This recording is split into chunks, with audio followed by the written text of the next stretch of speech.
Chapter 30-28. The third prince's words made sense. In his opinion, the fifth prince had already lost so miserably. And Ji Tianqing had won a complete victory, and his daughter Wushuang had been rescued safely. It was a perfect ending. Why did he have to kill the fifth prince himself? In that case, Ji Tianqing would become a deadly enemy of the Bloody Blaze Kingdom. If he didn't want to die, he could only flee to the end of the world. However, the third prince was someone who sought stability, and was even somewhat indecisive. He could never understand Ji Tianqing's state of mind. Ji Tianqing glanced at him and said expressionlessly, "I said that I came here today not only to save Wushuang, but also to kill the fifth prince and all his lackeys. As for fleeing to the end of the world, the Bloody Blaze Kingdom is not my home. What's the loss of escaping from here?" The third prince was suddenly choked. He had a complicated expression, but he didn't know how to persuade him. The second prince had been silent, and his expression didn't change. In fact, he was inclined to kill, and he also hoped that Ji Tianqing would kill the fifth prince. That would be the best result for him. Ji Tianqing held the sword of burial of heaven tightly and slashed at the fifth prince with all his strength. The fifth prince's face suddenly turned ashen. While fleeing in a panic, he roared, "Second prince, third prince. If you sit and watch this lunatic kill me, my father will never forgive you." He was at the end of his rope, and he had become a commander without an army. If he wanted to live, he could only threaten the second prince and the third prince with morality. But the second prince was expressionless and pretended not to hear anything. The third prince wanted to stop him, but he didn't want to be enemies with Ji Tianqing, so he kept hesitating. Boom! The fifth prince was seriously injured and couldn't avoid the sword of burial of heaven's attack. With a loud explosion, the sword of burial of heaven slashed the ancient bronze chessboard.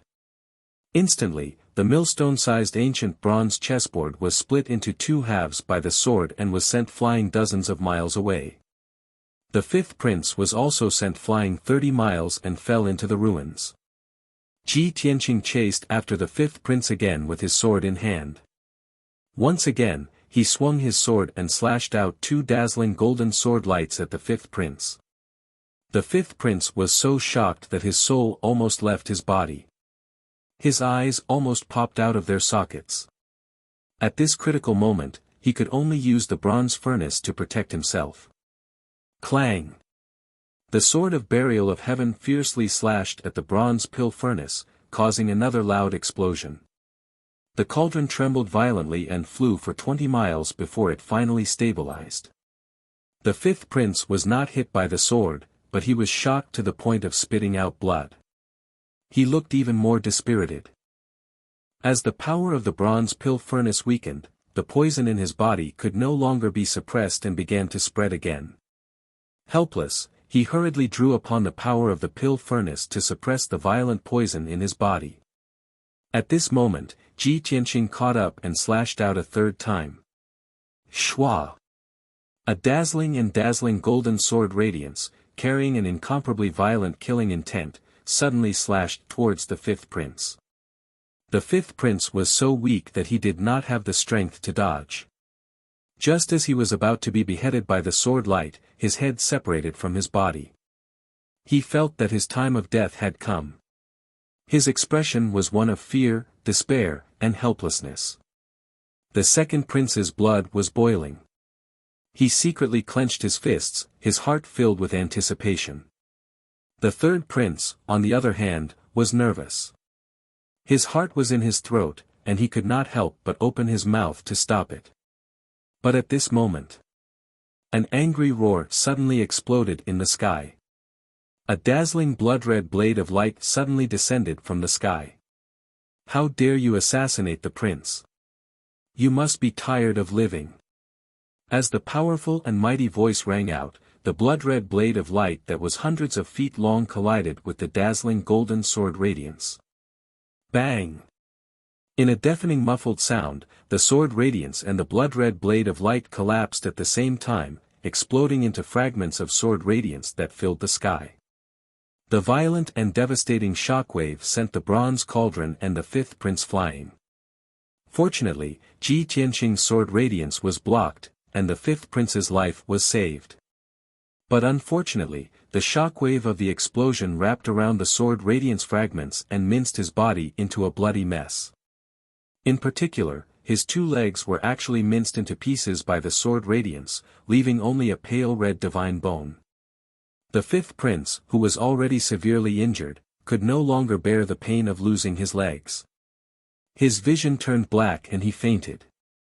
The fifth prince and the bronze cauldron fell from the sky and were about to fall into the ruins. At this moment, a purple figure descended from the sky. He struck out a giant blood-red palm and caught the cauldron and the fifth prince, holding them in the palm of his hand. Ji Tianqing and the 2 princes' gazes immediately fell on the purple figure. It was a burly old man in a purple robe. His purple hair danced in the wind. He had a square face.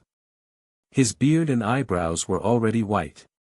His eyes were as deep as the sea of stars, and his entire body exuded a domineering aura. When the second prince and the third prince saw the person's appearance clearly, they frowned fiercely and revealed a look of surprise. Ji Tianqing narrowed his eyes. His expression became vigilant and alert. "It's you." He recognized that this person was the purple-robed Sir God who ambushed him in the outskirts of Monarch City last night. At that time, he was only 3,000 miles away from Qingyang Courtyard when he was ambushed by 3 Sir Gods. The leader was the purple-robed, bronze-masked Sir God of the 8th Heaven Realm. Although the old man in front of him did not wear a mask and revealed his true face, his divine aura was definitely not weak.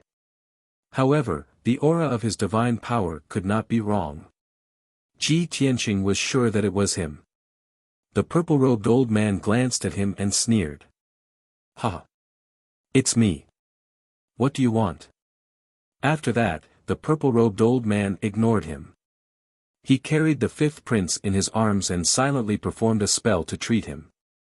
At the same time, another cold and majestic voice came from not far away. Where did this arrogant madman come from? How dare he? How dare he openly assassinate the prince of Monarch Kingdom within the borders of Blood Flame Kingdom? I have traveled to all the kingdoms and have never seen such a ferocious person. Hearing this voice, Ji Tianqing and the 2 princes quickly looked to the south. They saw a handsome young man in a black brocade robe walking in the air. This person was from the great Yen God clan. He was close to 10 feet tall and had a head of red hair. He looked handsome and refined. He wore a beautiful and exquisite crown on his head. His belt and accessories were incomparably precious.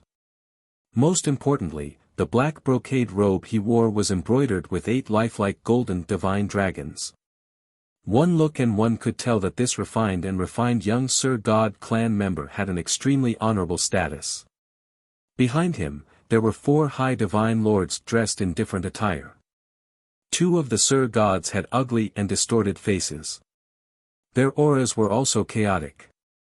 It was obvious that they were severely injured. Both of them stared coldly at Ji Tianqing. Intense killing intent emanated from their bodies. Ji Tianqing sensed that something was amiss. He probed with his divine perception and discovered that the 2 Sir Gods had been poisoned. It's them.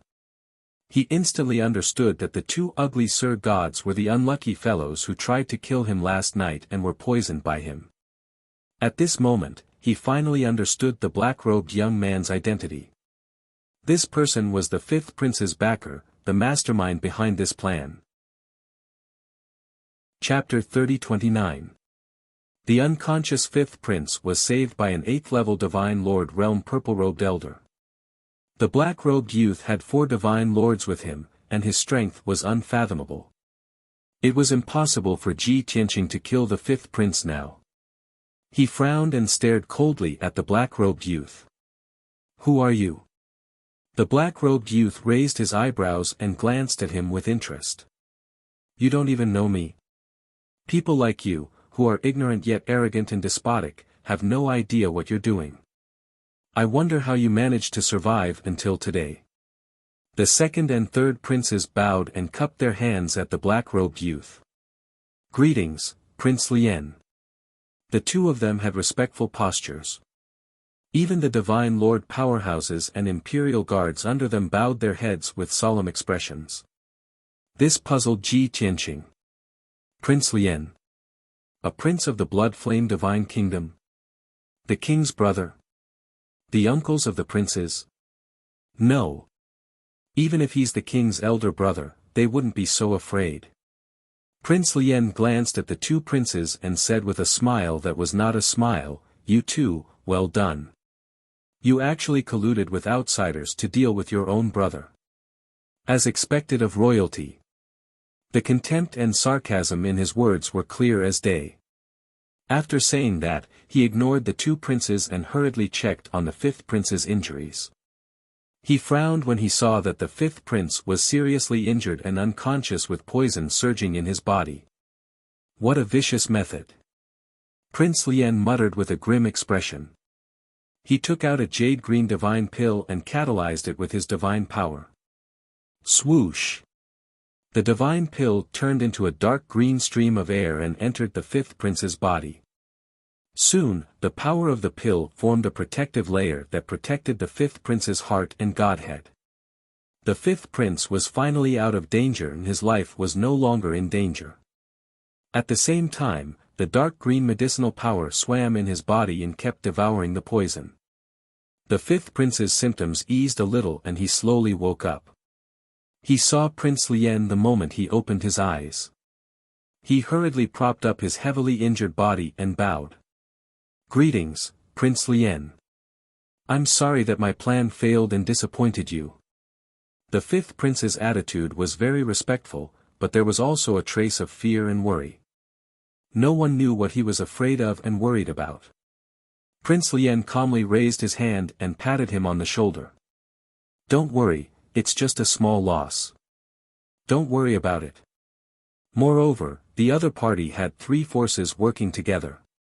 You didn't lose unjustly. However, you have to learn from this lesson. There was no perfect conspiracy or plan in this world. One had to make corresponding adjustments and changes according to the situation in order to be invincible.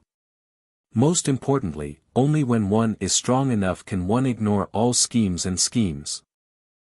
The fifth prince listened carefully and pretended to be humble. He bowed and said, "Thank you for your advice, Prince Lien. I will remember it." "All right, you should go back and treat your injuries." Prince Lien waved his hand and turned to leave. However, the fifth prince was unwilling to give up. He subconsciously said, "But," Prince Lien turned to look at him and said expressionlessly, "What?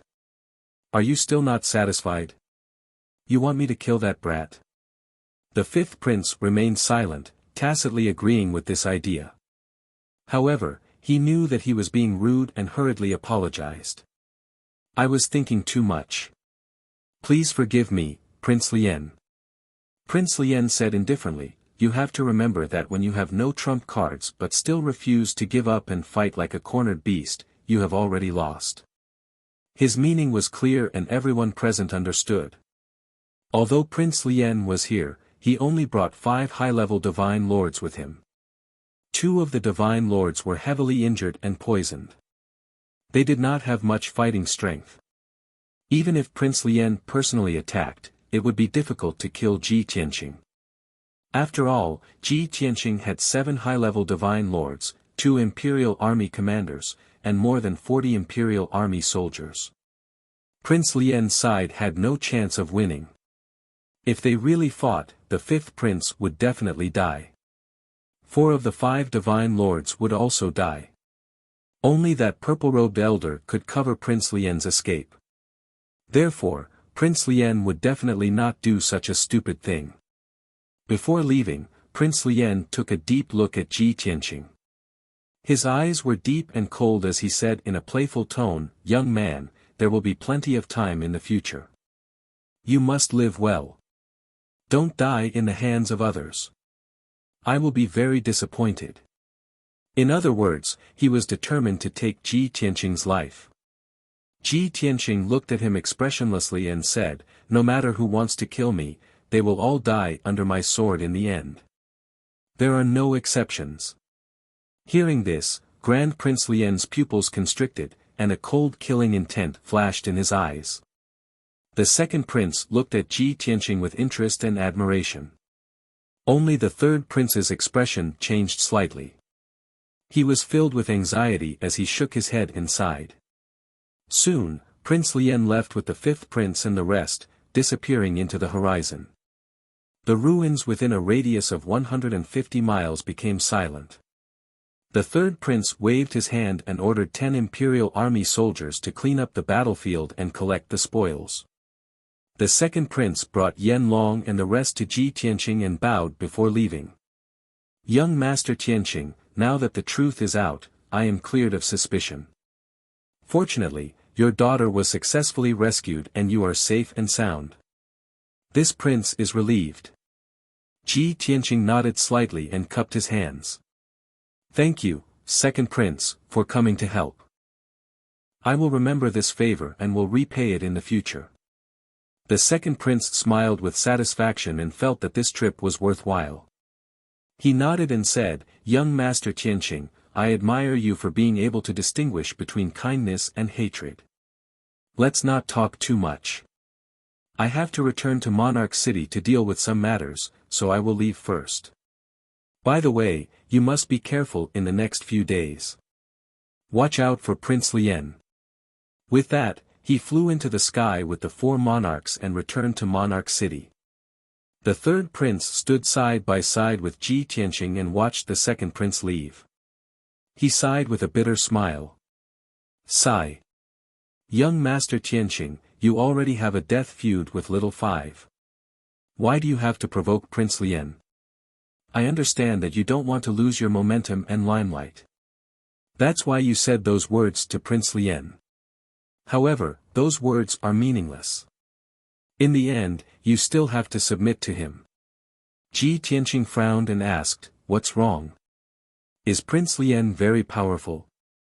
So powerful that you're afraid of him? These words hurt the third prince's pride. However, the third prince was not angry. He nodded without hesitation and said, that's right. His power and status are on a completely different level from ours. Even father wouldn't dare to offend him, let alone second brother and I. He's the top nobles, the true prodigy. Since you said so, I understand. Ji Tianqing nodded and smiled mockingly. That Prince Lien should be a member of the great Yan Empire's imperial family, right? He might even be a cousin of the current great Yan Emperor. Chapter 30. That's right. The third prince nodded and said solemnly, the old emperor of the great Yan Empire passed away 10 years ago. The cause of his death is unknown. He had 8 princes and 12 princesses. The old emperor was in his prime and had been at the peak of the Divine Lord realm for many years. He had been looking for an opportunity to break through to the Divine King realm. However, he didn't appoint a crown prince and suddenly passed away outside the empire. Even his corpse has not been found. This caused the great Yan Empire to fall into chaos for half a year after his death. During this period, the princes fought for power and wealth to inherit the throne. Among them, the 2 most powerful princes were the eldest prince and the 4th prince. The eldest prince was the eldest son, and his mother was the empress. It was only logical that he should inherit the throne. Moreover, the imperial family members and elders supported him. However, the 4th prince argued that the eldest prince had something to do with the death of the old emperor and that the eldest prince had ulterior motives. He swore to seize the throne and investigate the cause of the old emperor's death to give the people an explanation. The 4th prince was very powerful and had won the support of the other princes, princesses, and officials. Moreover, he had recruited many top forces and was very powerful. When he heard this, Ji Tianqing frowned and asked, then the 4th prince failed? He's Grand Prince Lien. No. The 3rd prince shook his head and explained, the 4th prince did fail, but he was killed by the eldest prince's heaven-shaking divine sword outside the palace. Too many things happened during the fight between the two princes. Too many forces were involved, and the process was very complicated. It can't be explained in a few words. But in the end, the first prince won and rightfully inherited the throne, becoming the new emperor. The fourth prince was killed, and the 3 princes and 5 princesses who supported him, as well as a large number of court officials, were captured. Those people were either severely punished, imprisoned in the imperial city, or exiled to various divine kingdoms. Ji Tianqing nodded and asked, "So Grand Prince Lien was one of the 3 princes who supported the fourth prince?" "No." The third prince shook his head again.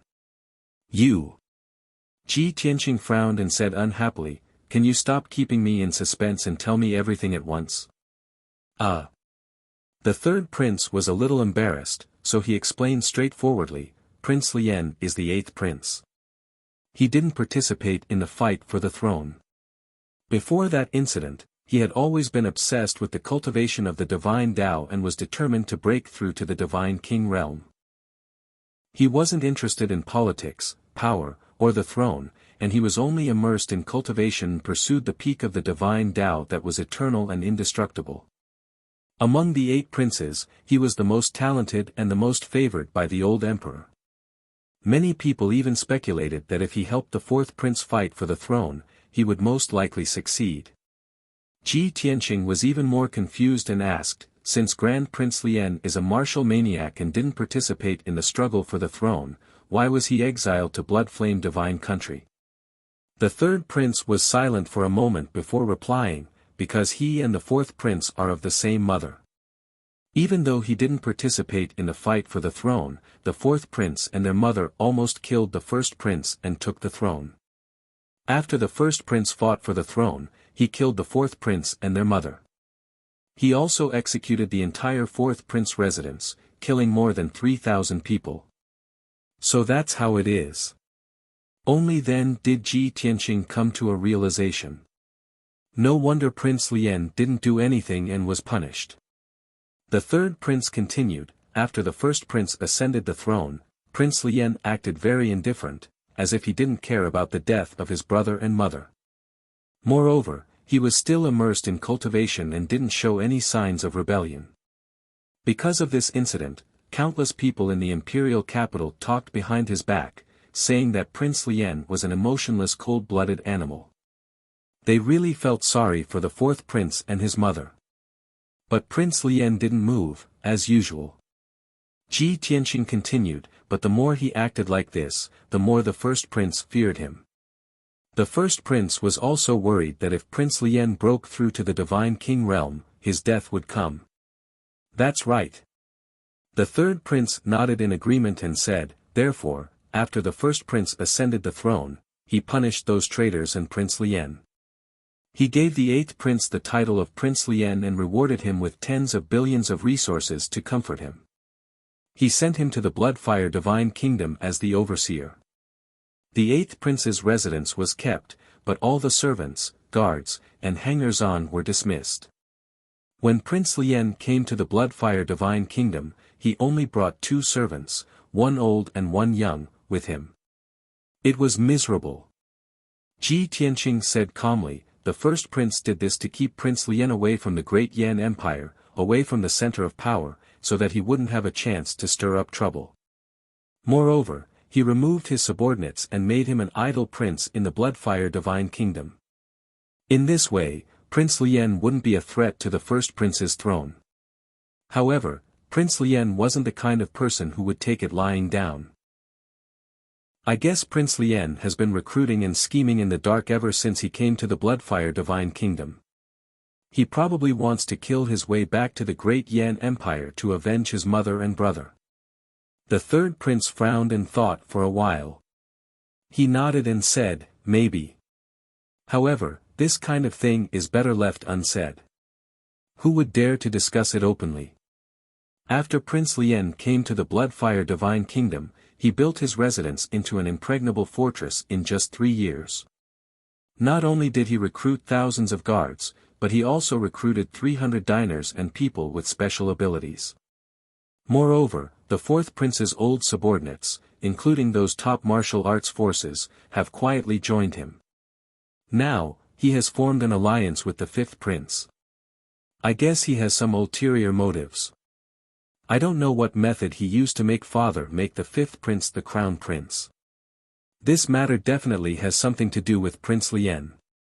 Ji Tianqing nodded and asked, "You just said that the fourth prince's old subordinates and those martial arts forces have all joined Prince Lien's faction. Does the Heavenly Union sect include those powerful martial arts forces?" The third prince nodded and said, "Yes. The Heavenly Union sect is one of the top 10 sects in the Great Yan Empire. However, after the inheritance war 10 years ago, the Heavenly Union sect sacrificed a lot to help the fourth prince. Now, the Heavenly Union sect is much weaker than before. However, the Heavenly Union sect isn't the only sect that has joined Prince Lien. Based on our observations over the past 10 years, I'm afraid there's another top sect and several second-rate sections. In short, Prince Lien doesn't want to reveal himself because he doesn't want to attract the Great Yan Emperor's attention. However, he's been accumulating forces in secret and has long grown to a shocking extent. Now that he's interfering with father's crown prince selection, it must be part of his plan."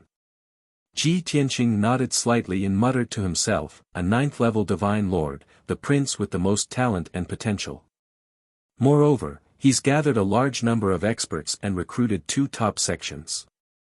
He's a formidable opponent." Chapter 30-31. Hearing Ji Tianqing's words, the third prince smiled bitterly. "Young Master Tianqing, I've told you so much.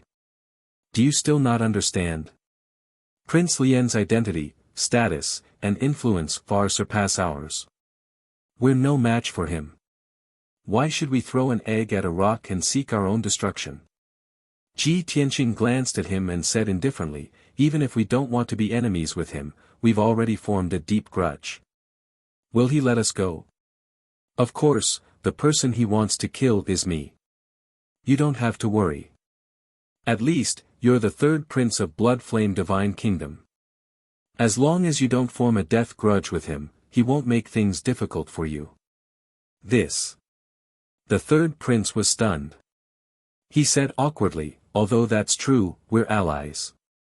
Since we're helping each other, how can I let you fight alone? How can I watch you fight to the death with Prince Lien?" Ji Tianqing shook his head and said indifferently, "Third prince, you have too many ties and concerns. You'll never be able to settle grudges as quickly as I can. So, I appreciate your kindness, but you don't have to worry about this matter." "But you." The third prince saw that he was stubborn and wanted to persuade him. But Ji Tianqing waved his hand and interrupted him. Coincidentally, the 10 imperial guards had also finished cleaning up the battlefield and brought back a large pile of spoils. There were over 100 divine weapons and equipment. There were swords, spears, swords, halberds, armor, pill furnaces, and so on. There were also many interspatial rings that contained large amounts of godstones and resources. Occasionally, there were some rare treasures. In addition, there were over 600 pieces of godhead fragments scattered around the ruins. Ji Tianqing didn't want any of those divine weapons and cultivation resources. He only took the 600 pieces of godhead fragments. To the third prince, those godhead fragments weren't of much use. Divine weapons and equipment, as well as spatial rings filled with cultivation resources, were more practical. So, the two of them split the spoils and left the battlefield. They returned to Royal City. 4 hours later, Ji Tianqing, the third prince, and the others returned to Royal City. It was already afternoon. Royal City was very lively. Countless citizens and divine race members flooded the streets and rushed to the square in the center of the city. Because the divine blood ceremony would be held tomorrow. The commoners and the Protoss had all rushed over in advance to take up space. The square in the center of the city had a radius of 30 miles. Even if the sky and the ground were filled with people, it could only accommodate 1 million people at most. However, there were millions of people in the royal city. In addition to the Protoss who had rushed over from all over the country, there were millions more. If he went to the square to watch the battle tomorrow, there would definitely be no seats available. He barely managed to find a place to stay, but it was also at the edge of the square. If they were too far away, they wouldn't be able to enjoy the exciting battle. Moreover, at the end of the divine blood ceremony, the royal family would pluck a branch from the blood flame's sacred tree. The tree branches would turn into a rain of blood that would cover the sky and cover the sun, scattering all over the square. The closer one was, the more blood-fire divine chi they would be able to absorb. It would be of great help in modifying one's bloodline and improving one's talent and comprehension. After understanding this point, Ji Tianqing no longer found it strange. The third prince sent him back to Changfeng courtyard and returned to the palace. When Ji Tianqing returned to the Changfeng courtyard, the house that was destroyed last night had already been repaired by the craftsman. Although that incident had happened last night, the main culprit, the fifth prince, had already received a terrible punishment. Not only had he been heavily injured, both his legs had been crushed to pieces, and his body had been poisoned. For the time being, the fifth prince could only go into seclusion to heal his wounds and would not be able to come out to harm others. As for the second prince, he had made it clear that he wanted to cooperate with the third prince and would not harm Ji Tianqing. Thus, the Changfeng courtyard was very safe. After returning to his residence, Ji Tianqing entered the secret room alone and did not allow anyone to disturb him. He took out the Jiutian 10 Absolutes tower and placed it on the stone table in front of him. Then, he entered the 5th floor of the divine tower to visit his daughter, Wuxia. Whoosh! With a flash of divine light, he appeared in the origin divine formation. He looked around but did not see Wuxia's figure. When I rescued Wuxia, she was clearly on the altar. How come she's gone? Ji Tianqing was puzzled.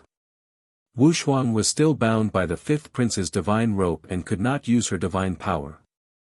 Logically speaking, she could not have untied the divine rope and left the origin divine formation. Thus, Ji Tianqing entered the 6th floor of the distorted spacetime. After flying for a while in the distorted spacetime, he found Wuxia. Wuxia was sitting on the frigid ice jade bed with his eyes closed. The divine rope on her body had been broken into several pieces and was thrown to the side. Ji Ku was beside her, observing her situation. Seeing this, Ji Tianqing guessed the reason and secretly heaved a sigh of relief. Big brother Tianqing, you're finally here. Ji Ku saw him and hurriedly greeted him. Ji Tianqing came to the bed and looked at Wuxia. Seeing that she was fine, he asked, Ku, did you save Wuxia?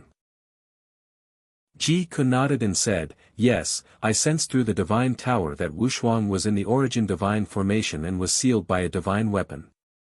I rushed to the altar to save Wuxia. Wuxia told me that she was kidnapped by the second prince. The second prince used her as a hostage and set up an ambush to force you to die. I guessed that since you dared to go, you must have made preparations and plans, so there shouldn't be a problem.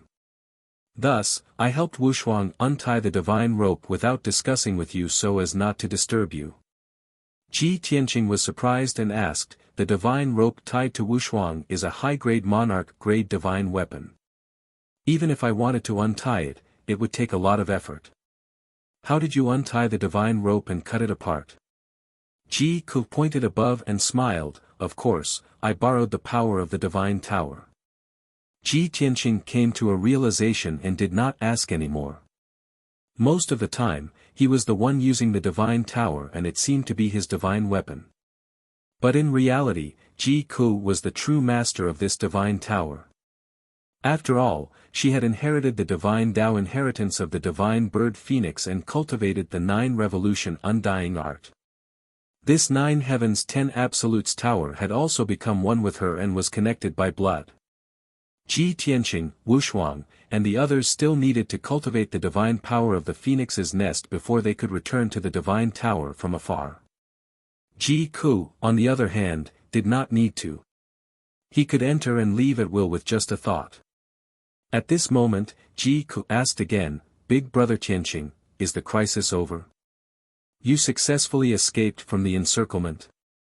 Ji Tianqing nodded and said, yes, I asked the third prince and the imperial guards to set up an ambush on the third level of the divine tower. Later, the second prince also brought people to help. We worked together to kill the fifth prince's lackeys. The fifth prince was also severely injured by me and was poisoned. Unfortunately, when I was about to kill him, Grand Prince Lien came to save him. Ji Ku looked regretful and asked who Grand Prince Lien was. Ji Tianqing could only give her a brief introduction of Grand Prince Lien's background. After listening, Ji Ku said worriedly, the strong enemy of the Bloodfire Divine Kingdom has not been dealt with yet, and now Grand Prince Lien of the Great Yan Empire is involved. You have to be more careful in the future. Chapter 30-32. Ji Tianqing nodded to show that he understood and advised Ji Ku not to worry too much. Counter soldiers with arms, water with an earth weir. There would always be a way. Ji Ku did not say anything else and said with a smile, Big Brother Tianqing, I have good news for you. Ji Tianqing revealed an expectant expression. What good news? Ji Ku smiled and said, previously, you helped us solve our cultivation bottlenecks. My and eldest senior sister's cultivation has been much smoother. Now, she's breaking through to the Divine Lord realm and will succeed soon. My strength is also progressing smoothly and I'll be able to break through soon. If Wu Shuang's appearance had not interrupted her closed-door cultivation, she would have been able to break through even faster. Ji Tianqing said with relief, that's great. When you break through to the Divine Lord realm, you can follow me and we can move together. Ji Ku quickly nodded, his eyes revealing a look of anticipation. At this moment, Ji Wushuang finished adjusting her breathing and opened her eyes. Seeing that Ji Tianqing had returned safe and sound, a look of joy appeared on her face. Father, you've finally returned safely. That's great. The second prince, that treacherous fellow, actually ambushed so many experts. I've been worried about you. Ji Tianqing took her little hand and patted her head, comforting her, don't worry, isn't father fine? Also, when has father ever done something that he's not confident in? Ji Wushuang heaved a sigh of relief and her hanging heart settled back into her stomach. After calming down, her eyes were a little dim. She lowered her head and said with a voice full of self-blame, Father, this is all my fault. Wushuang knows her mistake. If I hadn't left the Divine Pagoda to see what the Divine Realm was like, this storm wouldn't have happened and you wouldn't have been in danger. I don't want to see the Divine Realm anymore. The Divine Spirits here are no different from the people in the mortal world. They're all selfish, treacherous, and despicable. I'm too weak and can't protect myself. I'll only cause trouble for father. Therefore, I want to stay in the Divine Pagoda and work hard to cultivate and become stronger. In the past, Ji Wushuang had never seen the Divine Realm before and her heart was filled with longing and anticipation. The heavenly realm sounded very grand and lofty. It should be one of those illusory, immortal, and otherworldly paradises, right? However, after seeing it with her own eyes, she realized that this place was no different from the mortal world. It was just that the world was bigger, and the people and gods were stronger. It was still full of intrigue, deceit, and murder. With her strength, not only would she not be able to help Ji Tianqing, she would also become a burden. She was disheartened and only wanted to cultivate and become stronger. Ji Tianqing smiled gently as he held her small hand and comforted her, Shuang, you don't have to blame yourself. This isn't your fault at all. He could only blame those people for being too sinister and despicable. However, you can't treat all gods as villains. Among the gods you've met before, there are some good people. Ji Wushuang hurriedly nodded in agreement and said, that's right. At least that sister from Zhenhong was very kind. She almost lost her life trying to protect me. Father, I still have to go out and visit my sister in Zhenhong with you. I want to thank her in person and think of a way to help her heal. After settling her down, I'll return to the Divine Pagoda to heal.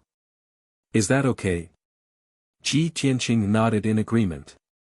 Of course. She was injured trying to protect you, so you have to thank her in person. As for healing her, Father has already made preparations. You don't have to worry. Preparations? Ji Wushuang revealed a puzzled expression and asked, Father, did you already guess that she would be seriously injured? That's not it. Ji Tianqing couldn't help but smile and said, Father has already seen that she is very special. She is a pearl covered in dust. Previously, I wanted to find an opportunity to give her some advice. Now that she is seriously injured, I will take this opportunity to give her an opportunity that will definitely benefit her immensely. Really? That's great. Ji Wushuang found it hard to believe and said happily, this is also good. You can help her and return the favor. Only then can I feel at ease. Amen, you rest for a while first. Father still has some things to take care of. Ji Tianqing pinched her little face and said with a smile, when Father is done, I will bring you to visit her. Okay. Ji Wushuang hurriedly nodded in agreement and continued to revolve and cultivate. Following that, Ji Ku went into seclusion to cultivate and assault the Divine Lord realm. Ji Tianqing also took out a large pile of divine spark fragments and started devouring and refining them. The divine spark fragments that the Imperial Guards found in the ruins of West Wind Town were basically all Divine Lord powerhouses. After all, close to 100 low-level Divine Lords and quite a few high-level Divine Lords were all killed on the spot. Even a dozen low-level Divine Lord-level Imperial Guards were also killed. Those divine spark fragments were scattered in the ruins and mixed together. It was very difficult to distinguish clearly. When the Imperial Guards cleaned up the battlefield, they only found over 600 fragments, which was already considered very little.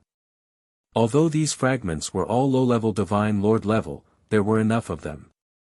However, there were enough of them, so Ji Tianqing didn't mind.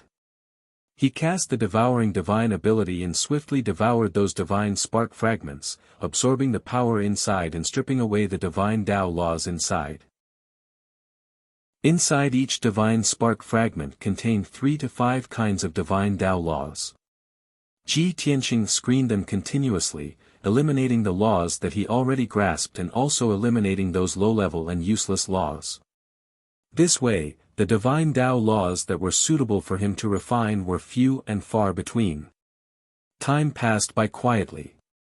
Unknowingly, 12 days passed in the distorted spacetime. Ji Tianqing had devoured all 600 pieces of the quintessence fragments. Half of the power went to the heaven-mending pearl, and the other half of the divine power went to him. This caused his power to skyrocket, reaching the peak of the 3rd degree realm. Just a step away from being able to break through to the 4th degree realm and become a middle-level Divine Lord. In addition, he even stripped away 25 kinds of divine Tao laws from those divine spark fragments. Adding in his original 190 laws, the number of laws that he grasped reached as many as 215. This was a very terrifying number. Surveying the entire Bloodfire Divine Kingdom. No, it should be within the entire Great Yan Empire, there probably wasn't a second person who possessed so many divine Tao laws.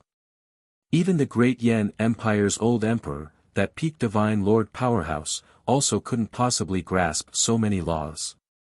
Only Divine King realm powerhouses could achieve it. At the same time that Ji Tianqing's strength skyrocketed, the divine power that he expended previously was replenished. Some of his injuries also naturally healed. He reached an even more powerful peak state and ended his cultivation. Waking up Ji Wushuang, who was still cultivating, the father and daughter pair left the divine tower and returned to the secret chamber. Although he was in closed seclusion in the distorted spacetime for 12 days. But only 6 hours had passed in the outside world. It was the dead of the night. Ji Tianqing brought Ji Wushuang out of the secret chamber and rushed to Zhenhong's residence. Previously, Zhenhong was seriously injured and unconscious. Ji Tianqing used the life-saving divine light and healed 80% of her injuries. She was already fine now. It was just that there were still many hidden injuries that needed to recuperate for a period of time before she could recover. In the morning, she entered the secret chamber to recuperate. But she sat there for the majority of the day and was ultimately unable to calm her heart to recuperate. Her heart was uneasy and kept thinking about Ji Tianqing and Wushuang's safety. Feng Yun Reading Network. Chapter 30-33. Zhenhong had been in the secret chamber the whole time and had not come out. Therefore, she did not know the result. When the maid outside the secret chamber reported that Ji Tianqing and Wushuang had come to visit her, she was stunned on the spot. After coming back to her senses, she let out a long sigh of relief and smiled happily. When Ji Tianqing and Wushuang entered the secret chamber, she quickly got up to greet them. She looked at Wushuang up and down several times. When she saw that she was safe and sound, she said with red eyes, "Miss Wushuang, it's great that you're okay.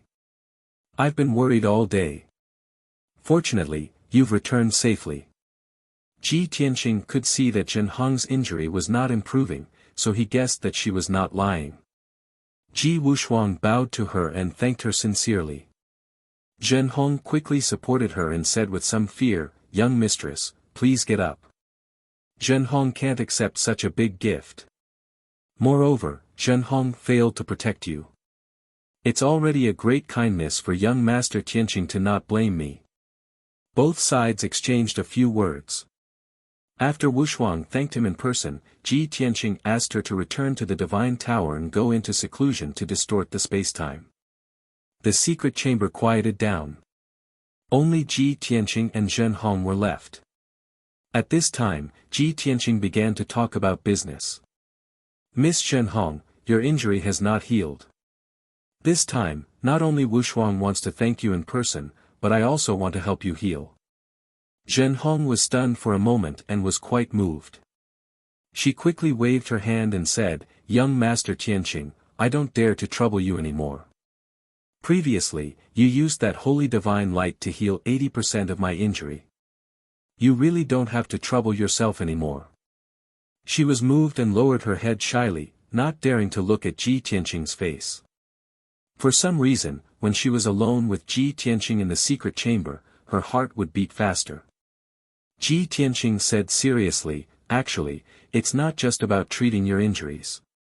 It's also about your background." "Family background?" Zhenhong was stunned for a moment. He raised his head in confusion and stared at Ji Tianqing. "Young Master Tianqing, what do you mean?" Ji Tianqing didn't answer. He asked, "Do you remember what happened when you were young? Where did you grow up? What do your parents look like?" Zhenhong was a little surprised and asked awkwardly, "Mr. Tianqing, why did you suddenly ask this? Did His Majesty tell you?" Ji Tianqing shook his head and said, "No, it has nothing to do with the third prince. I never asked her about you." Only then did Zhenhong feel relieved. After seriously recalling for a moment, he said, "Before I was 12 years old, I had been living at the border of a neighboring country. It was a small village in the middle of the mountains. The village was surrounded by mountains on all sides and was very remote. There were only about 200 people in the village and everyone was very harmonious and close. For as long as I could remember, I had never seen my mother. It was always my father who brought me up. When my father was young, he was seriously injured and couldn't cultivate anymore. His body was very weak. He couldn't go to the jungle to hunt spirit beasts and divine beasts like other people. He also couldn't go to the workshop to work. It was almost impossible for him to live alone. Fortunately, the neighbors helped me and my father to live peacefully for so many years. Many times, I asked my father where my mother was. My father always lowered his head silently, as if he didn't want to talk about the past. I asked many times, but he only replied that my mother was very far away and couldn't be with us. When I was 12 years old, a group of strange and vicious people broke into our village. They were extremely vicious and evil. They killed all the people in the village and set the whole village on fire. My father was caught by them and was tortured. They forced my father to tell them some secrets. But my father didn't say anything and was tortured to death. Later, they caught me again and prepared to take me away. It was at that time that Master appeared. He had just returned from a neighboring country with a large number of guards and soldiers. He saved me on the way. Hearing this, Ji Tianqing nodded and said, "In that case, your father is an ordinary Protoss. The problem lies with your mother." Zhen Hong frowned and asked, "Young Master Tianqing, what happened to my mother? What's the problem?" Ji Tianqing stared at her and said solemnly, "Your mother is not an ordinary Protoss. She has a noble bloodline." Ah! Zhen Hong was shocked and in disbelief. How is that possible? My father has never mentioned it to me. Ji Tianqing continued, "According to my speculation, your mother should be a dragon god." Dragon god? Zhen Hong's expression was even more stunned. She was a little dizzy from the shock of this sudden news. Ji Tianqing nodded and said, "That's right. She is the descendant of a divine dragon and a Protoss. The bloodline of the dragon gods is noble and powerful. They have the powerful physique and bloodline of the dragons and the cultivation talent and potential of the Protoss. Every dragon god has an 80% chance of becoming a divine lord. For every 100 dragon gods, there's a possibility of one divine king realm powerhouse appearing." Zhen Hong was completely shocked and exclaimed in disbelief, "How? How is this possible? There is such a powerful race in the world." "Of course." Ji Tianqing nodded affirmatively and said, "After all, the bloodline of the dragon gods is a combination of the characteristics of the dragons and the Protoss. It should be quasi-king level. In this world, the dragon gods should be ranked in the top 100 bloodlines. In order to maintain the purity and strength of their bloodline, the dragon gods have formulated an ancient rule that the dragon gods can only mate with other dragon gods. Once they mate with other races, not only will the dragon gods' bloodline weaken, but they will also be severely punished by the dragon gods. Including the partner of the union and the children born, they will all be executed. Because the dragon gods think that it is blasphemy against them." Zhen Hong was stunned for a long time before she murmured in a low voice, "No wonder father was so infatuated and in love with mother, but never resented her for abandoning us and leaving. An ordinary Protoss and a noble dragon god. There must have been an unforgettable relationship between the two of them. But due to the ancestral teachings of the dragon gods and to protect father and me, mother had to leave, right?" Zhen Hong had a complicated look in her eyes as she murmured sadly. Her eyes were full of tears. After a long while, she collected her thoughts and bowed deeply to Ji Tianqing. "Young Master Tianqing, thank you for clearing my doubts and letting me understand my background." Ji Tianqing nodded slightly and said, "Your dragon god bloodline has been diluted. You are not as monstrous and powerful as the pure-blooded dragon gods. Therefore, the dragon god bloodline does not have much impact on your appearance and body shape. But this also causes your body shape to be very different from that of ordinary Protoss women. At the same time, your talent and aptitude are also a bit stronger than ordinary Protoss." "I see." Zhen Hong came to a realization and said with a wry smile, "I used to think that I was an anomaly among the Protoss, a freak. Because of this, I felt very inferior." Ji Tianqing smiled and said, "No need to feel inferior. Your dragon god bloodline has not awakened yet. When I help you awaken your bloodline and evolve into the appearance of the dragon gods, the ones who should feel inferior are those Protoss women." Chapter 30-34. Awaken my bloodline. Zhen Hong's eyes widened as she looked at Ji Tianqing in shock. "Young master, can you help me awaken my dragon god bloodline?" "Of course." Ji Tianqing smiled and nodded.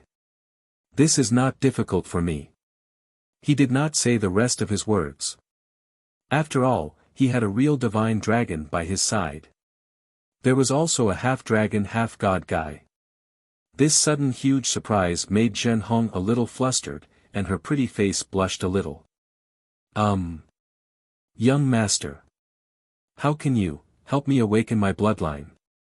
Ji Tianqing pointed to the purple jade bed in the corner of the secret room. Suddenly, Zhenhong's pretty face became even hotter, and she lowered her head shyly. Even the base of her neck was red.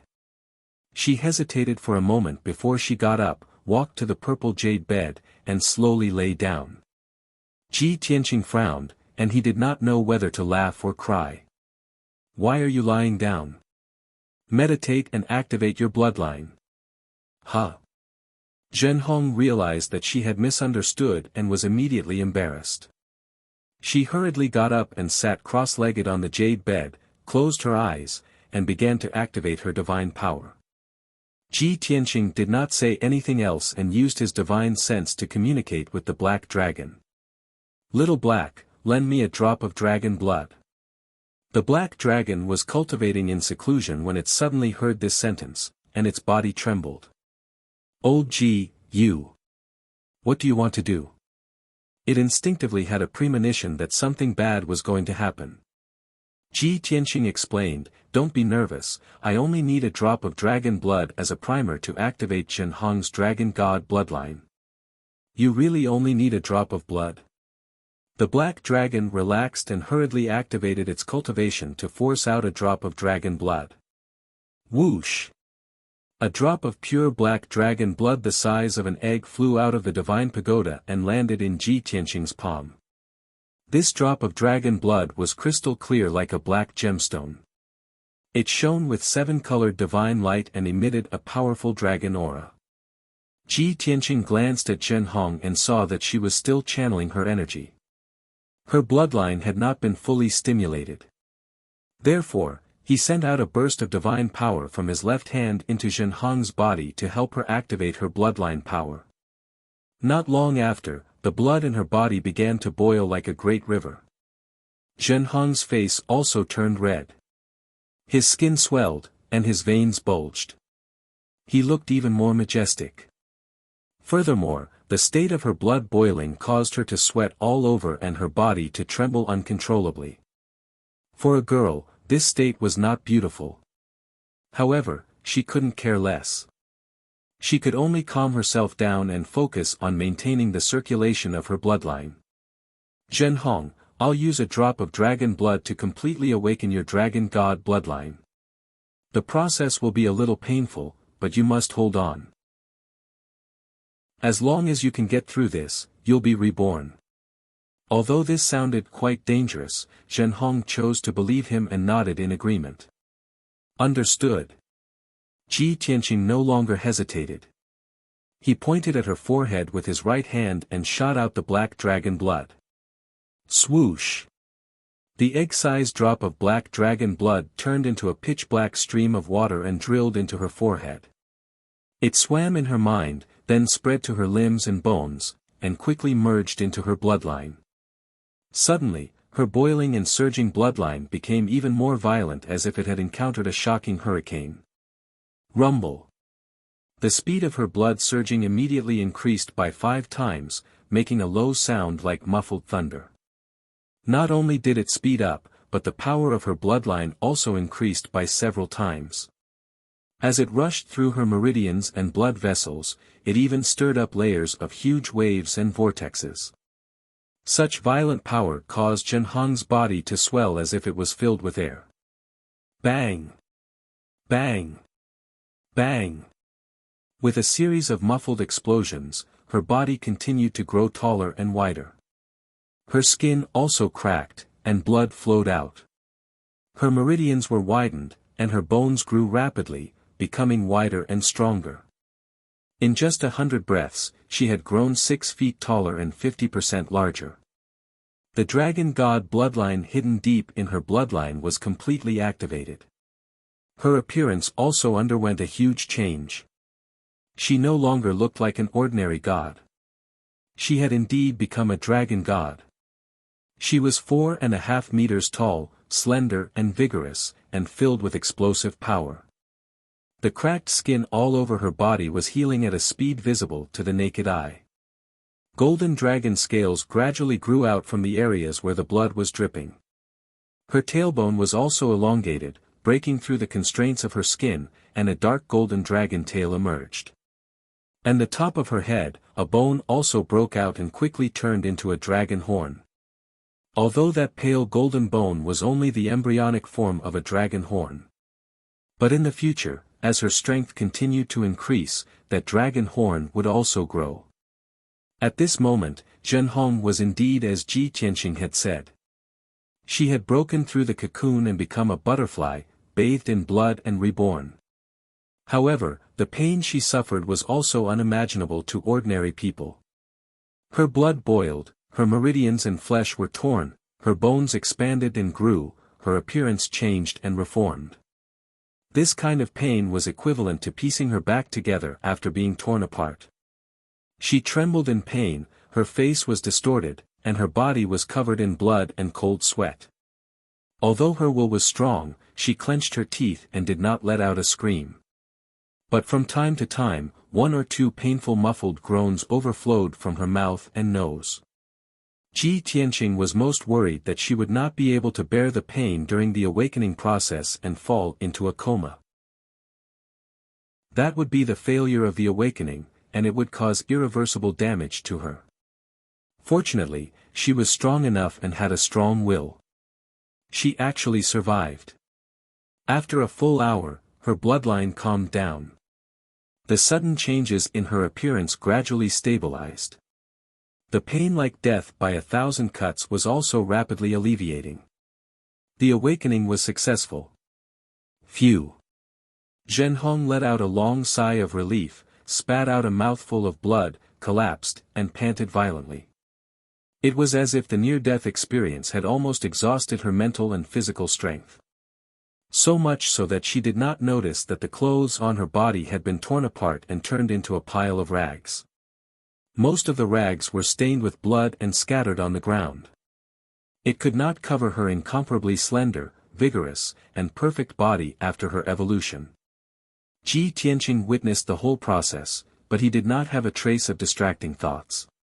He had been observing Zhenhong's situation.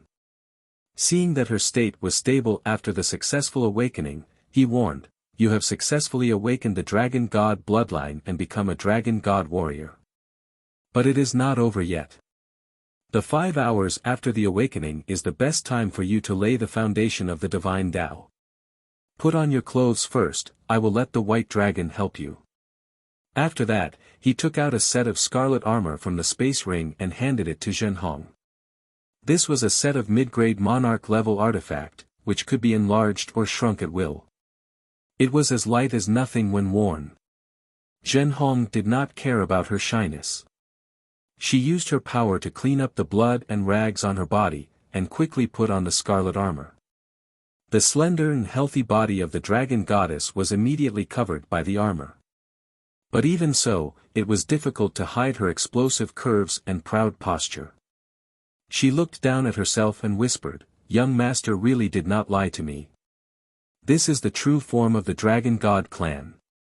Such a perfect body is enough to make all the women of the god clan envious and jealous." Chapter 30-35. Sigh.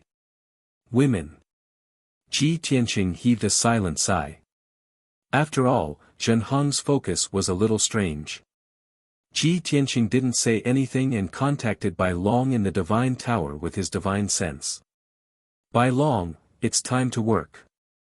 Bai Long was also cultivating in the distorted spacetime, and he was completely focused. Suddenly, he heard Ji Tianqing's voice transmission, and he was immediately awakened. He quickly ended his cultivation and asked expectantly, "Master, is there a big battle again? Who are you going to kill this time?" Ji Tianqing said in a playful tone, "With your current strength, I won't call you even if there is a big battle." "Huh?" Bai Long was a little embarrassed and asked with a smile, "Then what can I do for you, master?" Ji Tianqing said with a smile, "Do you still remember what I said to you before?" Bai Long thought for a moment and his expression suddenly changed. He asked with a wry smile, "You mean? Extreme joy begets sorrow, and it'll be fine if you don't cry when the time comes?" "That's right." Ji Tianqing's smile became even more mocking. "Ahem."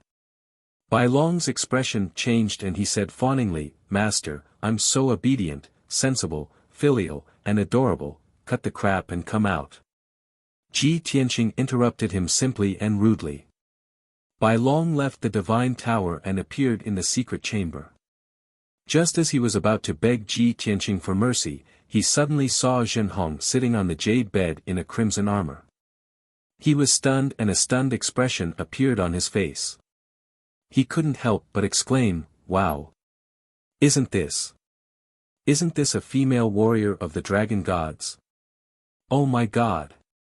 Such an explosive and powerful figure, it's one in a million." Bai Long's eyes lit up and he asked subconsciously, "Master, where did you get such a superb dragon girl?" "Ahem." Ji Tianqing pretended to cough twice and frowned as he glared at Bai Long. Zhenhong also frowned as she stared at Bai Long. Her eyes were filled with shame and anger. Ha ha ha. Bai Long regained his senses and scratched his head awkwardly. He quickly explained, "Miss, don't be angry. I didn't mean to offend you. I was really praising you for your beauty when I was babbling nonsense just now." As he spoke, he sized up Zhenhong from head to toe, unable to hide his amazement. Miss, why do you look so familiar? You are. I remember now. You are from Zhenhong." Only then did White Dragon recognize that the awesome dragoness in front of him was Divine Lord Zhenhong. He glanced at Zhenhong, then looked at Ji Tianqing. A playful smile appeared on his face, as if he understood what was going on. "He he he. Master and Miss Zhenhong are together alone in the secret room again." Just as his mind was filled with fanciful thoughts, Ji Tianqing said calmly, "Bai Long, Miss Zhenhong has just awakened her dragon god bloodline and has yet to establish the foundation of the divine path. I'll leave this matter to you." Bai Long first used his secret techniques to comb her meridians, divine power, and divine soul. After her condition stabilized, he taught her the Dragon Clan's secret techniques. This process was very complicated. There couldn't be the slightest mistake. It was like building a palace with bricks. Once there was a problem with the foundation, it was likely to cause the entire palace to tilt, crack, and collapse. At the same time, he had to speed up and complete it within 10 hours. This made him have to go all out and consume divine power and soul power regardless of the cost. After all, he hadn't reached the Divine Lord realm yet, but Zhenhong was a third-stage lower Divine Lord. This was also a great challenge for him. Time passed quietly. 6 hours passed quickly. Bai Long completed the first 2 steps and taught Zhenhong 18 Dragon Clan's secret techniques. Next, he had to guide Zhenhong to master the 18 Dragon Clan's secret techniques and condense them into the foundation of the divine path. Fortunately, Zhenhong completely obeyed Ji Tianqing's instructions and cooperated with Bai Long to cast the secret techniques. Furthermore, her talent and comprehension ability were greatly improved, understanding with a little hint. In addition, there was still Ji Tianqing supervising the entire process, guiding by the side all along. That made the process very smooth. Unknowingly, another 4 hours passed. The 10-hour deadline was already up. After this, Zhenhong's dragon god bloodline returned to silence. Wanting to establish a foundation and imprint the Dragon Clan's secret techniques again would be doubly difficult. Fortunately, Bai Long successfully completed the mission. Zhenhong's divine path foundation was successfully condensed, and she broke through to the 4th-level Divine Lord realm as a matter of course. Chapter 30-36. Swoosh. Zhenhong sat cross-legged, closing both eyes to revolve and cultivate. Her entire body bloomed with soaring golden light, emitting sacred dragon aura undulations. Dazzling golden light boiled and surged, condensing into the scene of 9 golden dragons circling and dancing. Such a gorgeous scene was precisely the light and shadow of her divine Tao foundation condensing and breaking through to the 4th level divine Lord realm. She suppressed the surprise and excitement that filled her, trying her best to maintain calm, revolving and stabilizing her foundation and divine power. This breakthrough made her become a middle-level divine lord. Not only did her strength advance by leaps and bounds, her divine Tao also underwent a change. Successfully awakening the dragon god bloodline, her divine Tao cultivation would be a smooth path in the future. Furthermore, how far she could walk on the path of divine Tao, what peaks she could climb to, there were also limitless possibilities. A true nirvanic rebirth, shedding one's mortal body and exchanging one's bones. As for the white dragon, expended 90% of his divine power and soul force, and even paid with 18 dragon race ultimate arts. His complexion was already pale as paper, his entire body dripping with sweat, sprawled on the ground like a pile of mud, gasping for breath. Ah! I feel like my body has been hollowed out. Even if he was so tired, he also did not forget to be mischievous. He even blinked at Ji Tianqing and transmitted his voice weakly, "Master, this disciple is filial enough, right? For your fortune, this disciple made such a great sacrifice. If you don't arrange a few beautiful little female dragons for this disciple in the future, it would be letting down this disciple's painstaking efforts." Ji Tianqing glared at him huffily. "Shut up, you, return to the divine pagoda and recuperate properly." Finished talking, he manipulated the 9 heavens 10 absolute pagoda and put the white dragon away into the distorted spacetime. Thinking for a while, he took out a large pile of monarch-ranked divine pills and source stones and threw them beside the white dragon to express comfort and reward. After that, he quietly left the secret chamber. Zhenhong stayed in the secret chamber and continued to revolve and regulate his breathing, stabilizing his foundation. 4 hours later, the sun had risen. A new day had arrived. Ji Tianqing was currently resting in the room when the guard outside reported that the 3rd prince came to visit. Hence, Ji Tianqing got up and headed to the study to meet the 3rd prince. The two of them greeted each other and took their respective seats. The 3rd prince smiled and said, "Mr. Tianqing, the divine blood ceremony is about to begin. How are your preparations going?" Ji Tianqing nodded and said, "Of course, no problem. I can join the battle at any time." The 3rd prince waved his hand and said with a chuckle, "That won't be necessary. This year's divine blood ceremony will be organized by this prince." Today was the first day. There would be a grand ceremony. It would take a long time before the arena competition would begin. Moreover, the arena competition on the first day was only to determine the top 30. This prince has already made arrangements for you. You don't need to participate in today's competition. You can directly enter the top 30. Tomorrow morning will be the time for you to show your prowess and suppress everyone. Ji Tianqing nodded slightly and said, "3rd prince, I have something to ask of you. If you have something to say, just say it." The 3rd prince nodded without hesitation. Ji Tianqing asked, "For those who want to participate in the Challenge Arena tournament, the registration ended yesterday, right?" The 3rd prince nodded and said, "That's right. The registration condition is to reach the Divine Lord realm within 1,000 years of age. There are not many people who meet this condition, and all of them are famous geniuses. In the entire Divine Kingdom, there are no more than 500 people, right? As of yesterday evening, there were a total of 181 people who signed up." Ji Tianqing nodded and said, "Can you do me a favor and add the name of Miss Zhenhong?" The 3rd prince suddenly frowned and said with a startled face, "Miss Zhenhong also wants to participate in the arena competition. This, is her idea, or your decision?" Ji Tianqing did not answer. He raised his eyebrows and asked, "Is there a problem?" The third prince spread his hands and said indifferently, although Miss Zhenhong meets the registration conditions and can be considered a genius with outstanding talent. But in every arena competition, those geniuses who can enter the top 10 are all middle-level divine lords. Even if she participates, it is impossible for her to enter the top 10 and she will be seriously injured.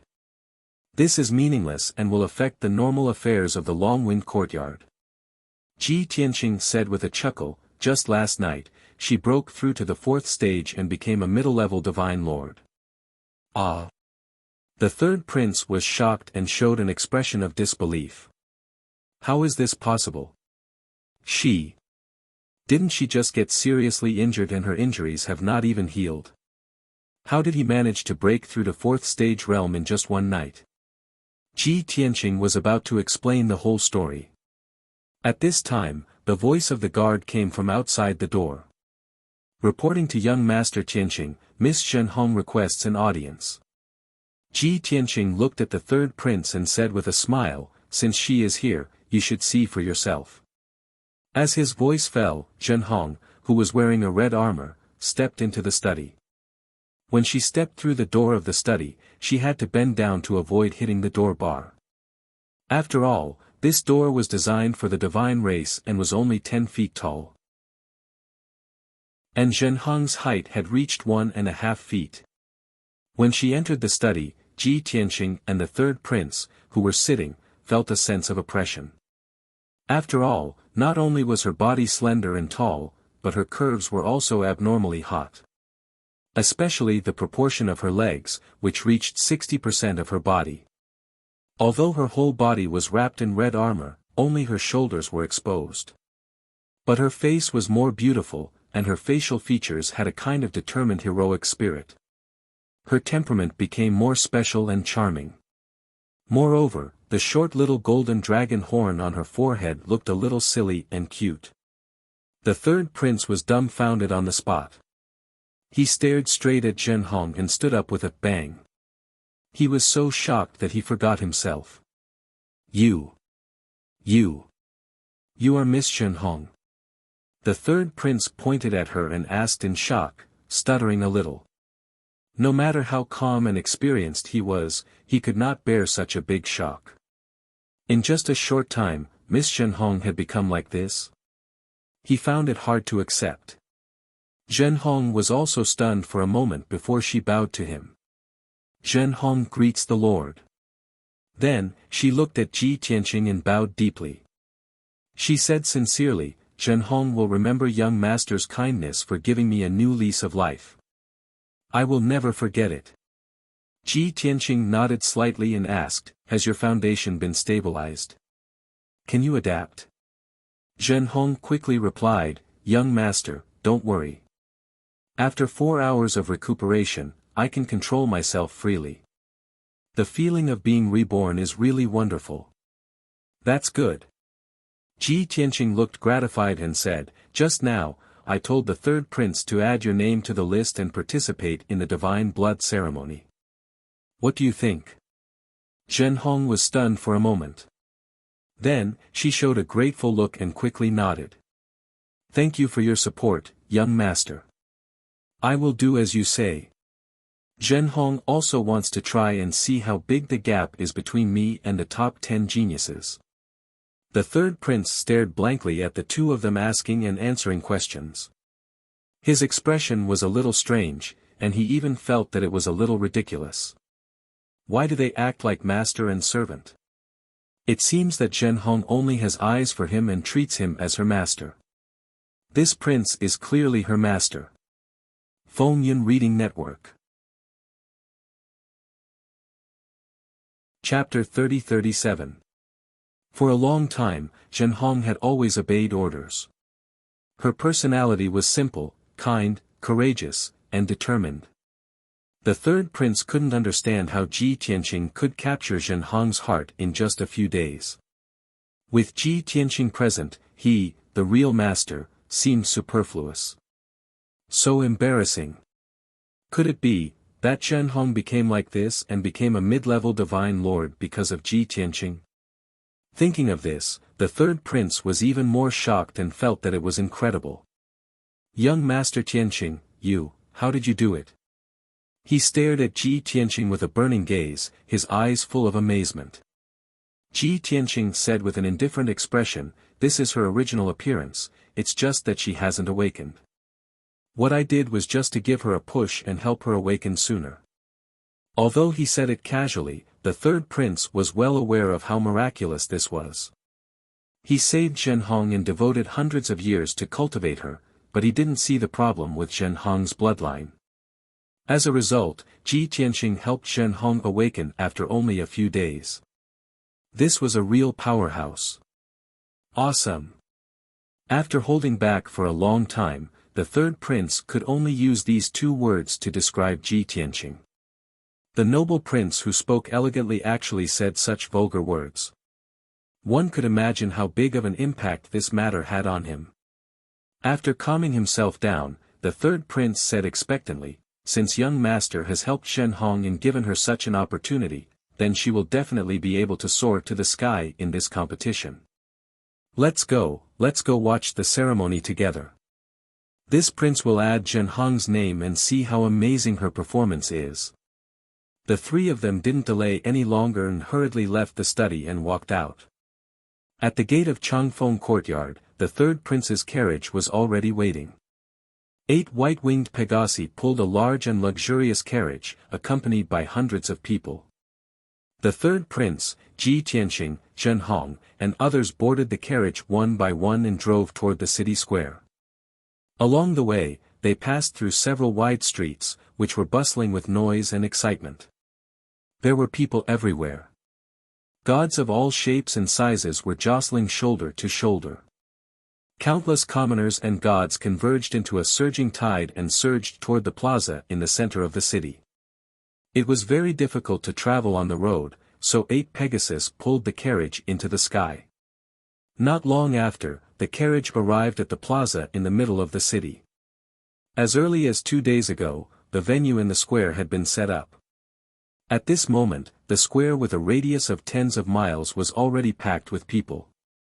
At a glance, it looked like an endless tide. The square was surrounded by empty space. Ordinary citizens and protoss could only watch the ceremony from the ground. In the center of the square, there was an arena with a radius of 10 miles, enveloped by a sky-blue ball of light.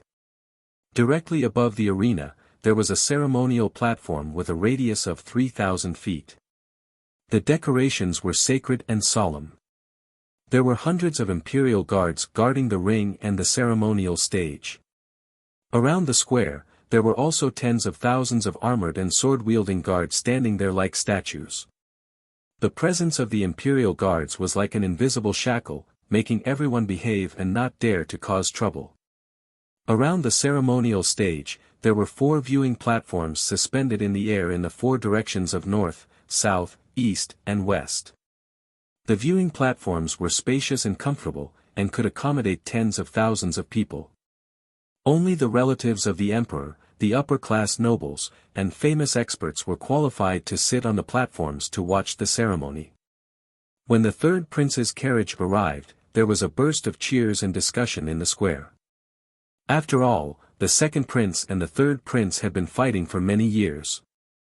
Both of them had done everything they could to create a glorious image in the court and among the commoners. They had a large number of supporters. The carriage flew to the northern viewing platform and stopped. The third prince, Ji Tianqing, and the others walked out one by one. When they saw Ji Tianqing and Zhenhong, countless commoners, protoss, and nobles looked at them curiously. Most people did not recognize Ji Tianqing, nor did they recognize Zhenhong, who had just completed his transformation. Everyone was puzzled. Who were these 2 people? Why were they with the third prince? Were they from the hidden nobles? Or were they disciples of the big sects or aristocratic families that did not show themselves? Or were they the top geniuses that the third prince had just recruited? After everyone was seated, the carriage left. This viewing platform was in the best position. It could overlook the entire square and see the ceremonial stage and the arena clearly. Only the relatives of the emperor and important officials of the country were qualified to sit there. The second prince and his subordinates had already taken their seats on the viewing platform. Over 100 people were seated around the second prince, and they were chatting in low voices. Seeing the third prince arrive, the second prince did not look at him. But he nodded at Ji Tianqing and greeted him in a subtle way. At this time, the viewing platforms in the east, west, and south were already full. There were not many seats left. The third prince first found the officiator in charge of the ceremony and quietly added Zhen Hong's name. Then, seeing that the time was almost up, he got up and flew to the ceremonial stage. The second prince, the princesses, and the idle lords of the older generation followed him to the ceremonial stage. There were more than 20 people, all of whom were direct descendants of the Duanmu family. They were also the most distinguished members of the royal family. Everyone was dressed in splendid clothes. They looked dignified and solemn as they lined up on the ceremonial stage. Then, as the host of the ceremony, the third prince began to read the divine scripture and the imperial edict. This series of content was not only tedious and lengthy, but also difficult to understand. But the general meaning was nothing more than to describe the significance of the divine blood ceremony and let the people remember the deeds of the martyrs. Ji Tianqing listened absent-mindedly. His eyes swept across the many members of the royal family and found something interesting. The fifth prince did not attend today's ceremony. Ha! It seems that the boy's injuries are too serious and the poison has not been removed. Also, his legs were crippled by me.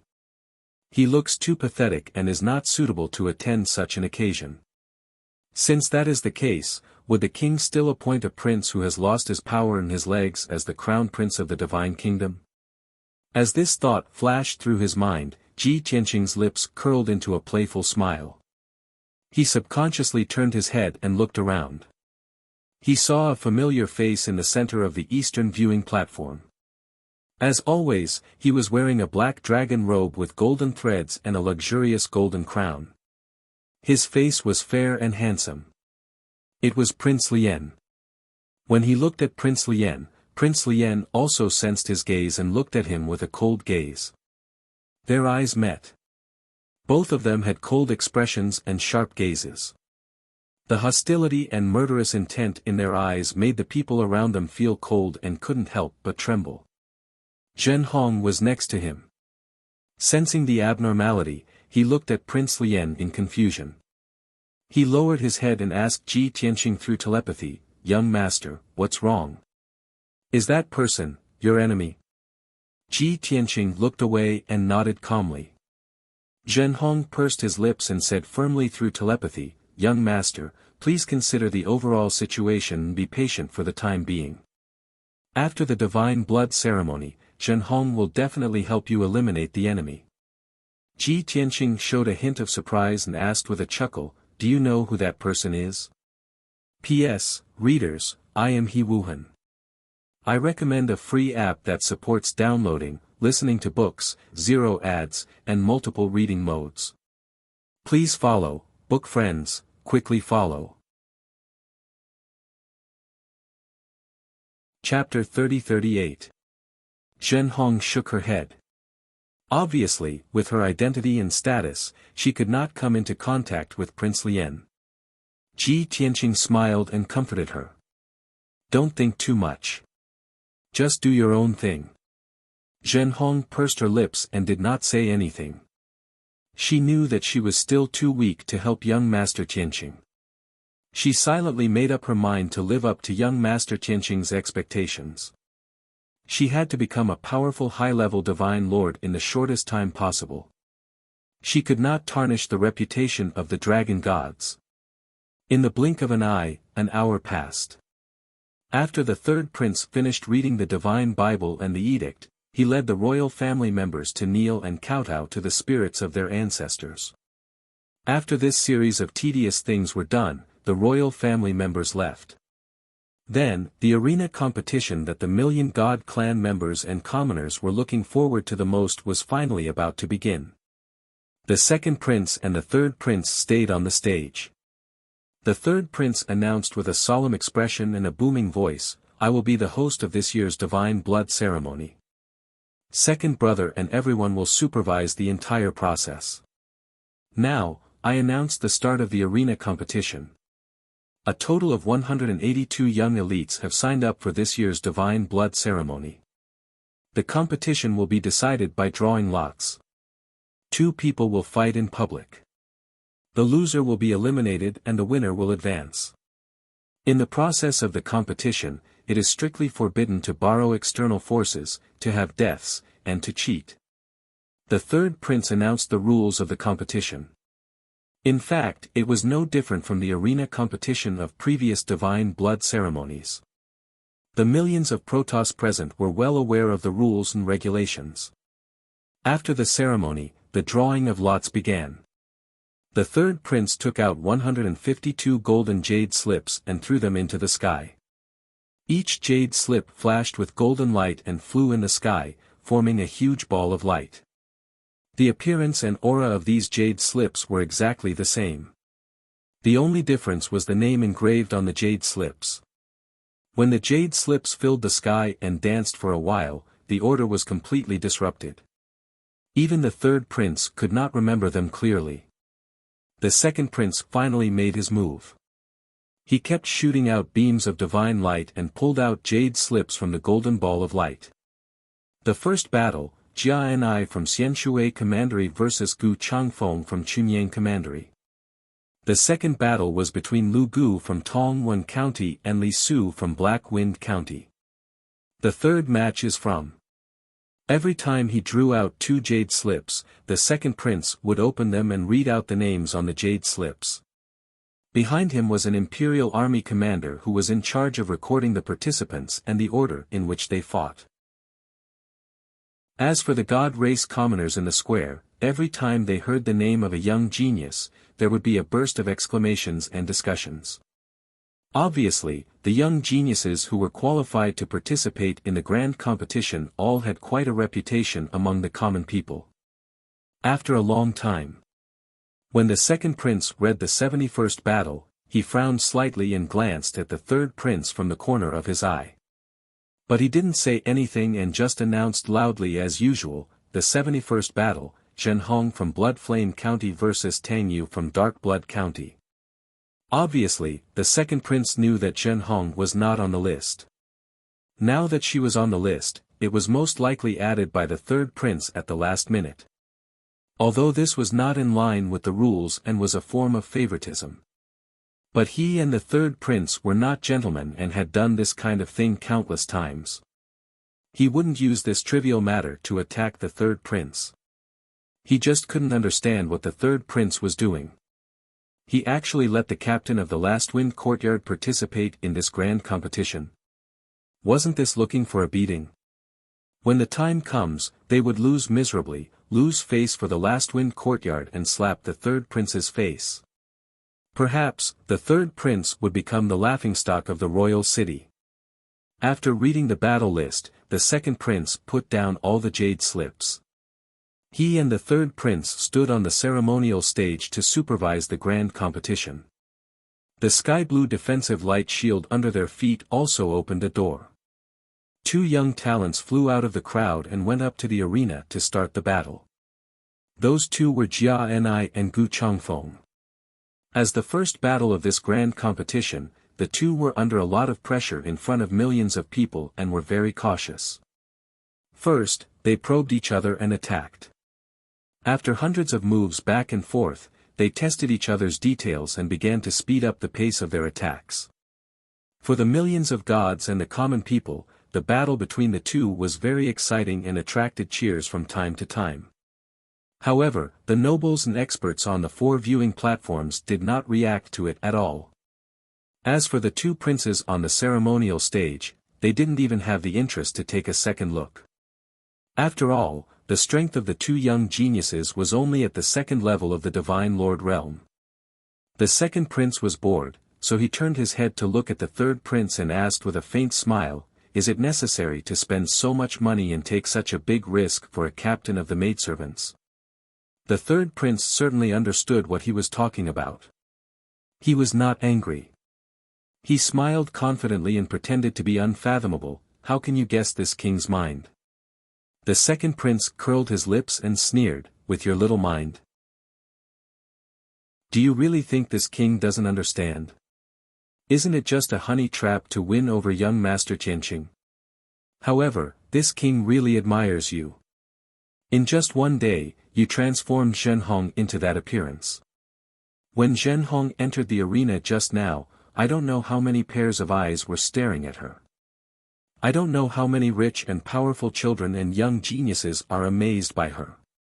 The third prince was a little smug, but he didn't expose the truth. He said with a smug face, so, second brother, just wait for the show. What? The second prince raised his eyebrows and sneered, don't tell me you still have hope that Zhenhong can make it into the top 10. Why not? The third prince asked. The second prince turned around and looked at Zhenhong carefully. Then, he stretched out 4 fingers and said to the third prince, 4 counties. Do you want to bet? The two brothers had a tacit understanding. The third prince naturally understood what he meant. Whoever lost would have to give up 4 counties and withdraw all their forces and properties. Although it wasn't a shocking bet, it would still hurt the third prince. The third prince pursed his lips and nodded heavily. Okay. This king will bet with you. Ha. You're really confident. The second prince couldn't help but look at him in a new light. He sneered and said, unfortunately, confidence is not enough. You're destined to lose. What do you mean? The third prince was calm and composed as he asked with a smile. The second prince's smile was somewhat mocking. He said slowly, in recent years, this king has secretly recruited more than 3,000 young talents and has been secretly training them. This king has selected more than 20 geniuses with the strongest talent and potential in this arena competition. Not only this king, but also Ol Wu. Although he is seriously injured and in seclusion, he can't attend this ceremony. But in order to train his trusted subordinates, he didn't hesitate to put more than 30 young geniuses into this competition. Let's put it this way, the top 10 spots are all taken by us. Your Zhenhong girl has no hope at all. Chapter 30-39. The third prince's face suddenly turned ugly. Although, he also had the intention to cultivate a team of forces. 9 young geniuses were stuffed into the slots for the arena competition this time. Including Zhenhong, there were a total of 10 geniuses, all of whom were his trusted aides. But now he realized that compared to the second prince and the fifth prince, he was simply too kind. There were only a total of 180 geniuses who were qualified to sign up. The second prince and the fifth prince's trusted aides were more than 60 people, occupying 1/3 of the quota. This arena competition was simply organized for the 2 of them. At that time, 9 out of the 10 geniuses who could receive the baptism of the blood flame sacred tree would be their people. The third prince also felt that Zhenhong definitely had no hope. The most important thing was that he would definitely lose the bet and give up the territory of 4 counties. This time he would lose miserably. The third prince sighed silently, his mood became heavy, and his expression was somewhat gloomy.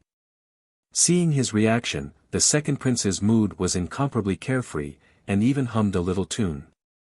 The third prince knew that this was deliberately angering him, but he could not vent his anger, so he could only suppress his anger. At this time, the first round of the tournament ended. Jia Anai and Gu Changfeng exchanged more than 1,000 moves, and fought for half an hour before the winner was finally decided. Gu Changfeng lost to Jia Anai's sword by a difference of 1 move, and left the stage full of regret. The whole place was filled with cheers, and Jia Anai opened his arms to embrace the sky, his face brimming with a victorious smile.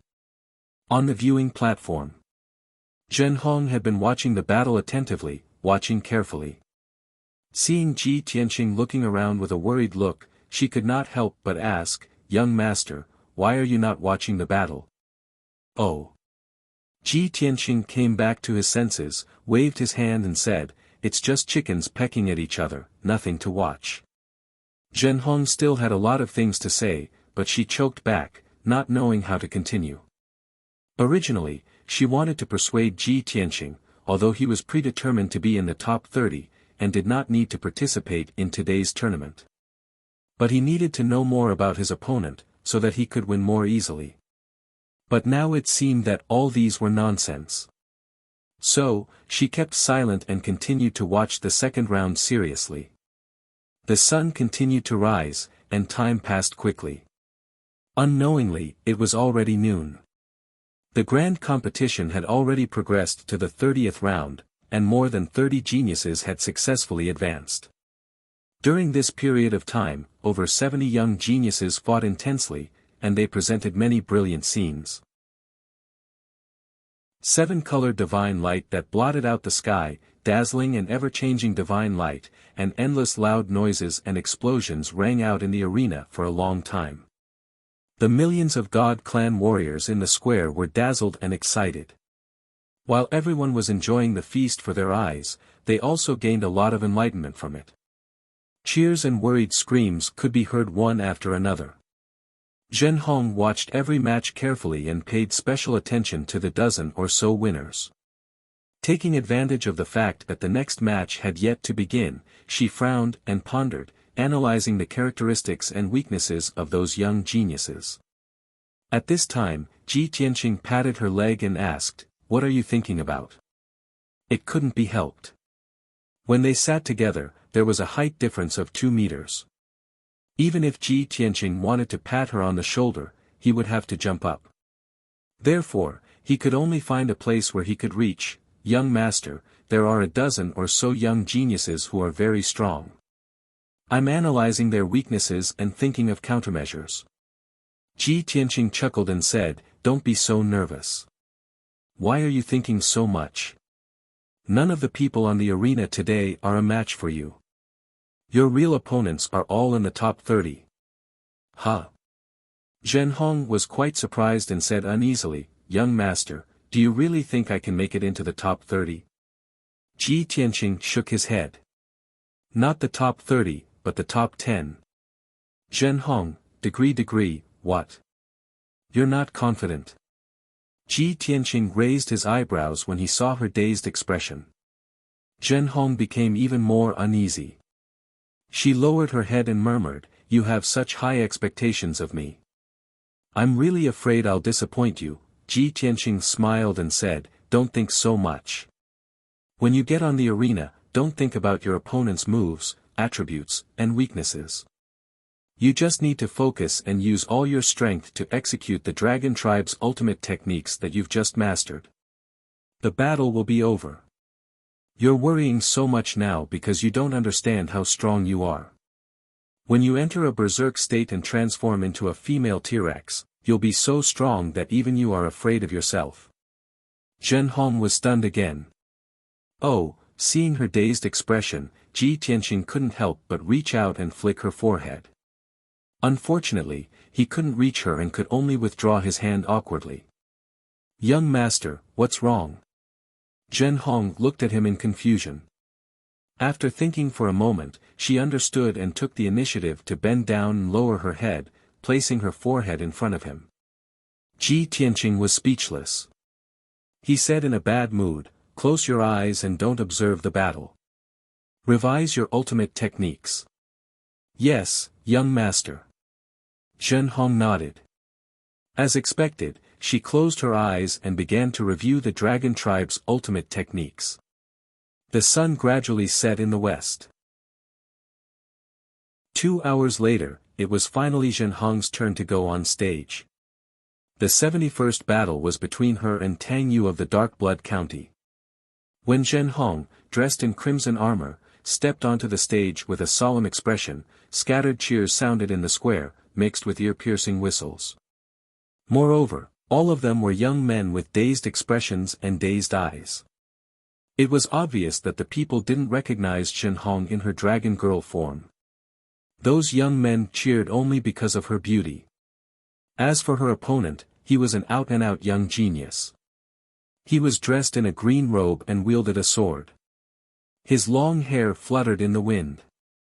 His face was handsome, and his temperament was elegant. Most importantly, his strength had reached the 4th level of the divine sovereign realm, ranking him among the middle-level divine sovereigns. This person stepped on the sky and calmly stepped onto the stage, causing countless people to cheer.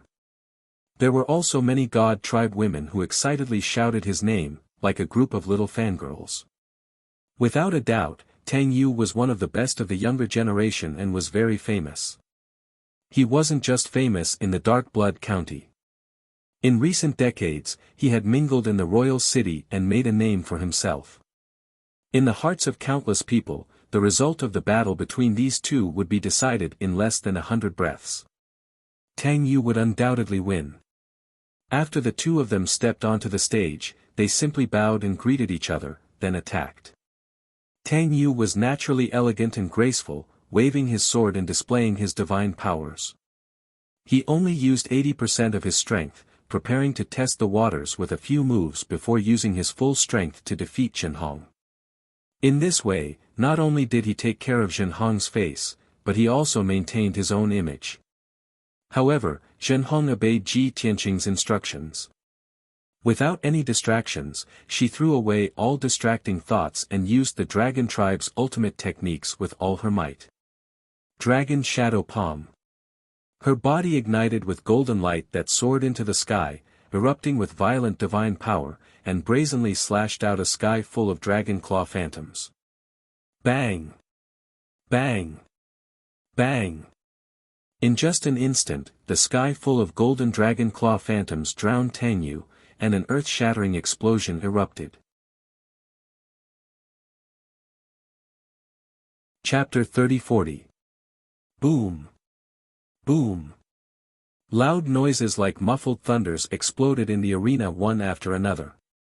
Tang Yu's sword Dao divine ability directly fell apart. He was also hit by the dragon claws and flew out in a sorry state. He drew an arc in the sky and fell tens of thousands of feet away. He struggled to get up, but his face was pale and he spat out 3 blood arrows in a row. In the end, he staggered and swayed a few times before he fell on the arena with a plop. It was not until then that the trembling arena gradually calmed down. The battle came to an abrupt end. Tang Yu was defeated by Zhenhong in one move. It was a real insta-kill. When the golden light dissipated, everyone could see the situation in the arena. Everyone was dumbfounded. Not only were the millions of Protoss collectively petrified, but they also stared at Zhenhong and Tang Yu, who was seriously injured and lying on the ground. Even the dignitaries and experts on the 4 viewing platforms were shocked. Their eyes were filled with astonishment. Even the second prince and the third prince, who were standing on the stage, were stunned. Before this, there were few battles between geniuses that could cause such a reaction. Now, Zhenhong did it. Of course, Zhenhong was also dumbfounded. She stood on the stage in a daze, looking at her right hand in a daze. Her eyes were filled with tears. At this moment, her emotions were very complicated and she was very excited. But she couldn't laugh.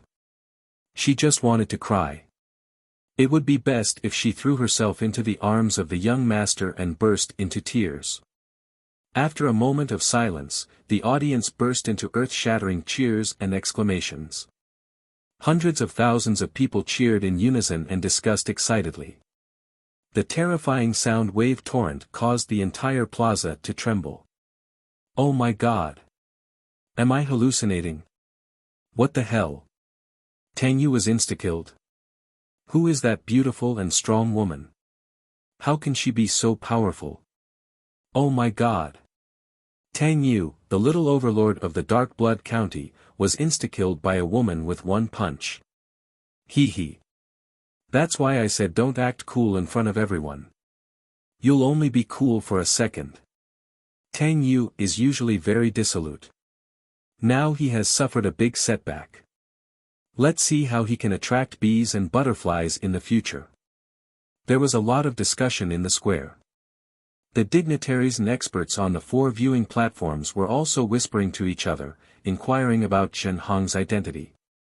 On the ceremony platform, the third prince came back to his senses and grinned proudly. Although his smile was a bit silly. After all, he was also frightened. He guessed that after Zhen Hong's bloodline awakened, his strength. But he didn't expect him to be so strong. Oh, this was a completely different person. Is this the same Zhen Hong? The second prince's face darkened. He frowned and the corner of his mouth twitched. Third prince, you're so cunning. His heart ached because Tang Yu was one of his confidants that he had secretly trained. The third prince said proudly, beaming with joy, this is called wisdom. Do you know how to play the pig to eat the tiger? You are a pig to begin with. Do you still need to pretend to be one? The second prince glared at him. At this time, Tang Yu left the arena awkwardly. Zhen Hong also held back her tears and flew back to Ji Tianqing. She didn't sit down, but bowed deeply to Ji Tianqing. 2 sparkling teardrops rolled down from the corners of her eyes and landed on Ji Tianqing's body. This scene caused the dignitaries on the viewing platforms to discuss and speculate in private.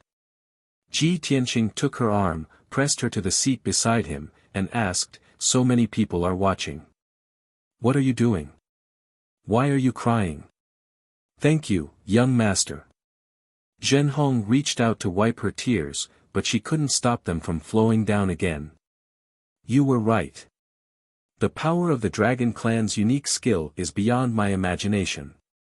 In the past few hundred years, I never dared to imagine that I could be so powerful.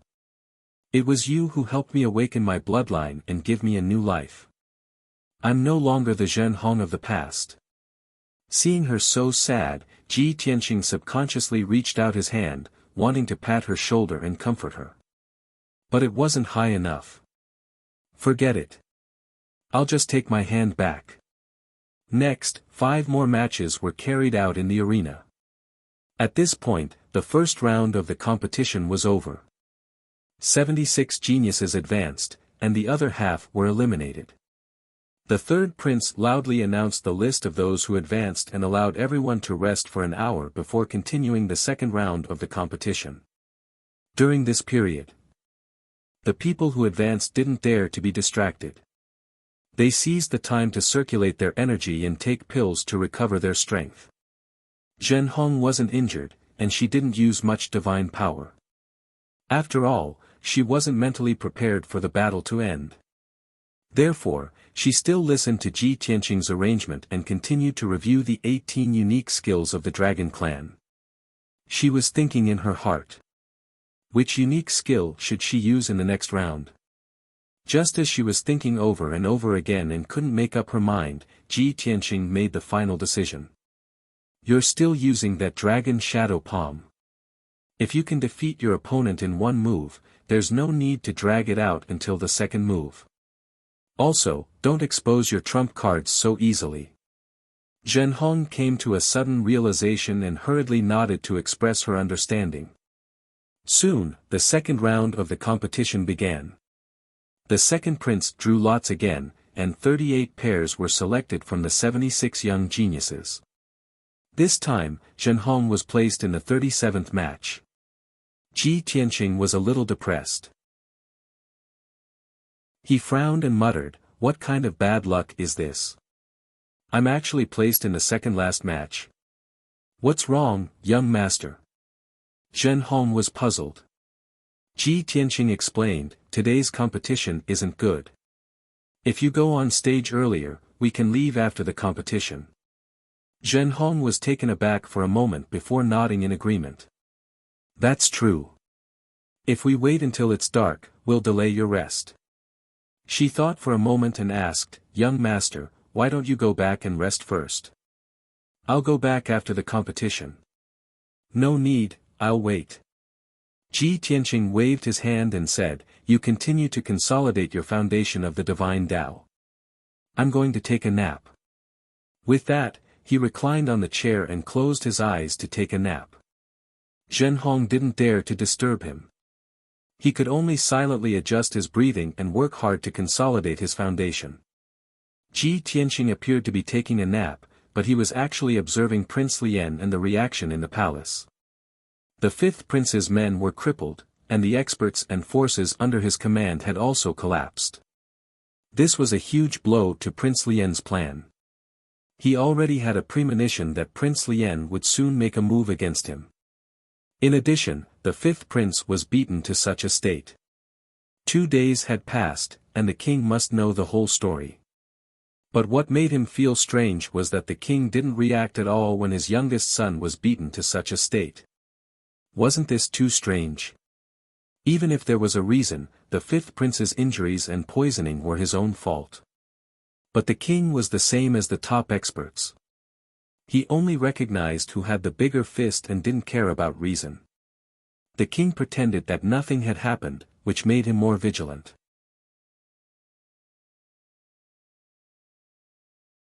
Chapter 30-41. Time passed very quickly. At dusk, it was finally Zhenhong's turn to take the stage to compete. Young geniuses who could enter the second round of the grand competition were basically all middle-level divine lords. Occasionally, there were a few low-level divine lords, but they were also peak third-stage realm and grasped special secret techniques. Zhenhong's luck was not too good. Her opponent was stronger than Tang Yu. Not only did his strength reach peak fourth-stage divine lord realm, but he also grasped several powerful divine abilities and ultimate skills. Furthermore, this ordinary-looking young man was a trusted aide groomed by the fifth prince. The two people fought on the stage. The young man did not show any mercy, going all out the moment he made his move. But the outcome was destined long ago. Zhenhong used her full strength once again, executing that dragon shadow palm. Golden dragon claws that filled the sky slammed down, releasing a power that could obliterate heaven and earth. The divine art light shadow that the other party executed, the divine Tao laws released, all disintegrated under the dragon claws. Boom! Boom! Boom! Boom! The young man's divine ability was destroyed, and he was sent flying back. However, his injuries were not as miserable as Tang Yu's. After landing, he spat out a mouthful of blood and could still continue fighting.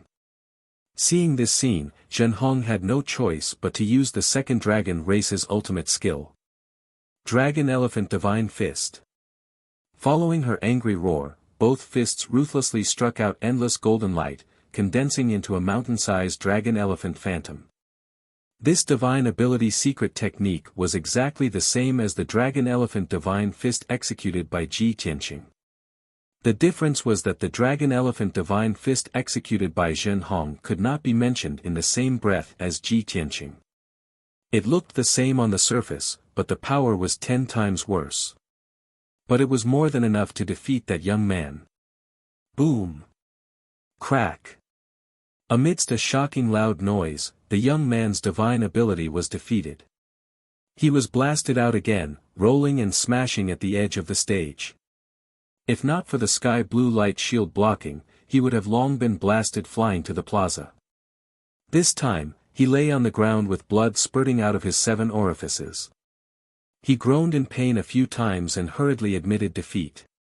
Fortunately, he admitted defeat in time. Zhenhong accumulated her full strength again, preparing the next ultimate skill. If he had been a moment later, he would have been beaten to a pulp by Zhenhong. Zhenhong only used 2 moves to easily win again. The square was once again in an uproar. Countless commoners cried out in shock and disbelief. The dignitaries and experts on the viewing platform also found it hard to believe. After these 2 battles, Zhenhong had become the most dazzling genius powerhouse present, attracting everyone's attention. Countless people were still talking about her even after the 38 Elders competition had ended. After that, the third prince announced the list of those who had been promoted. A total of 38 geniuses had advanced and were qualified to participate in the 3rd round of the competition tomorrow. Tomorrow morning, they would compete with the top 30 geniuses in the arena. Today's competition had come to an end, and the people on the viewing platform left one after another. The commoners in the square also quickly dispersed. Ji Tianqing and Zhen Hong were just about to get up and leave when he noticed a sharp gaze staring at him from the eastern viewing platform. It was as if there was a thorn in his back, making him very uncomfortable. He turned his head and saw that in the middle of the eastern viewing platform, Prince Lien was staring at him coldly.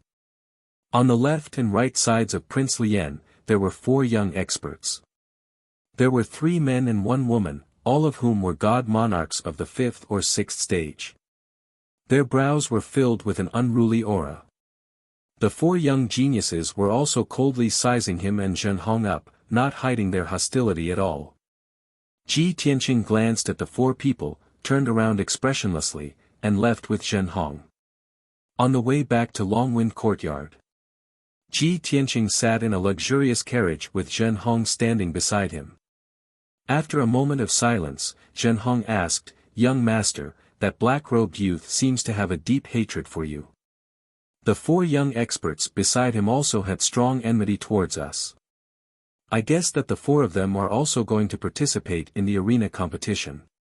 Moreover, they should be the same as you. They are all in the top 30. Ji Tianqing nodded slightly with a look of approval. Your observation is very careful, and your analysis is also very correct. That's right. The black-robed youth is Prince Lien, and he is coming for me. As for the 4 young geniuses, they are all elites under his command. In tomorrow's arena competition, they will definitely attack us.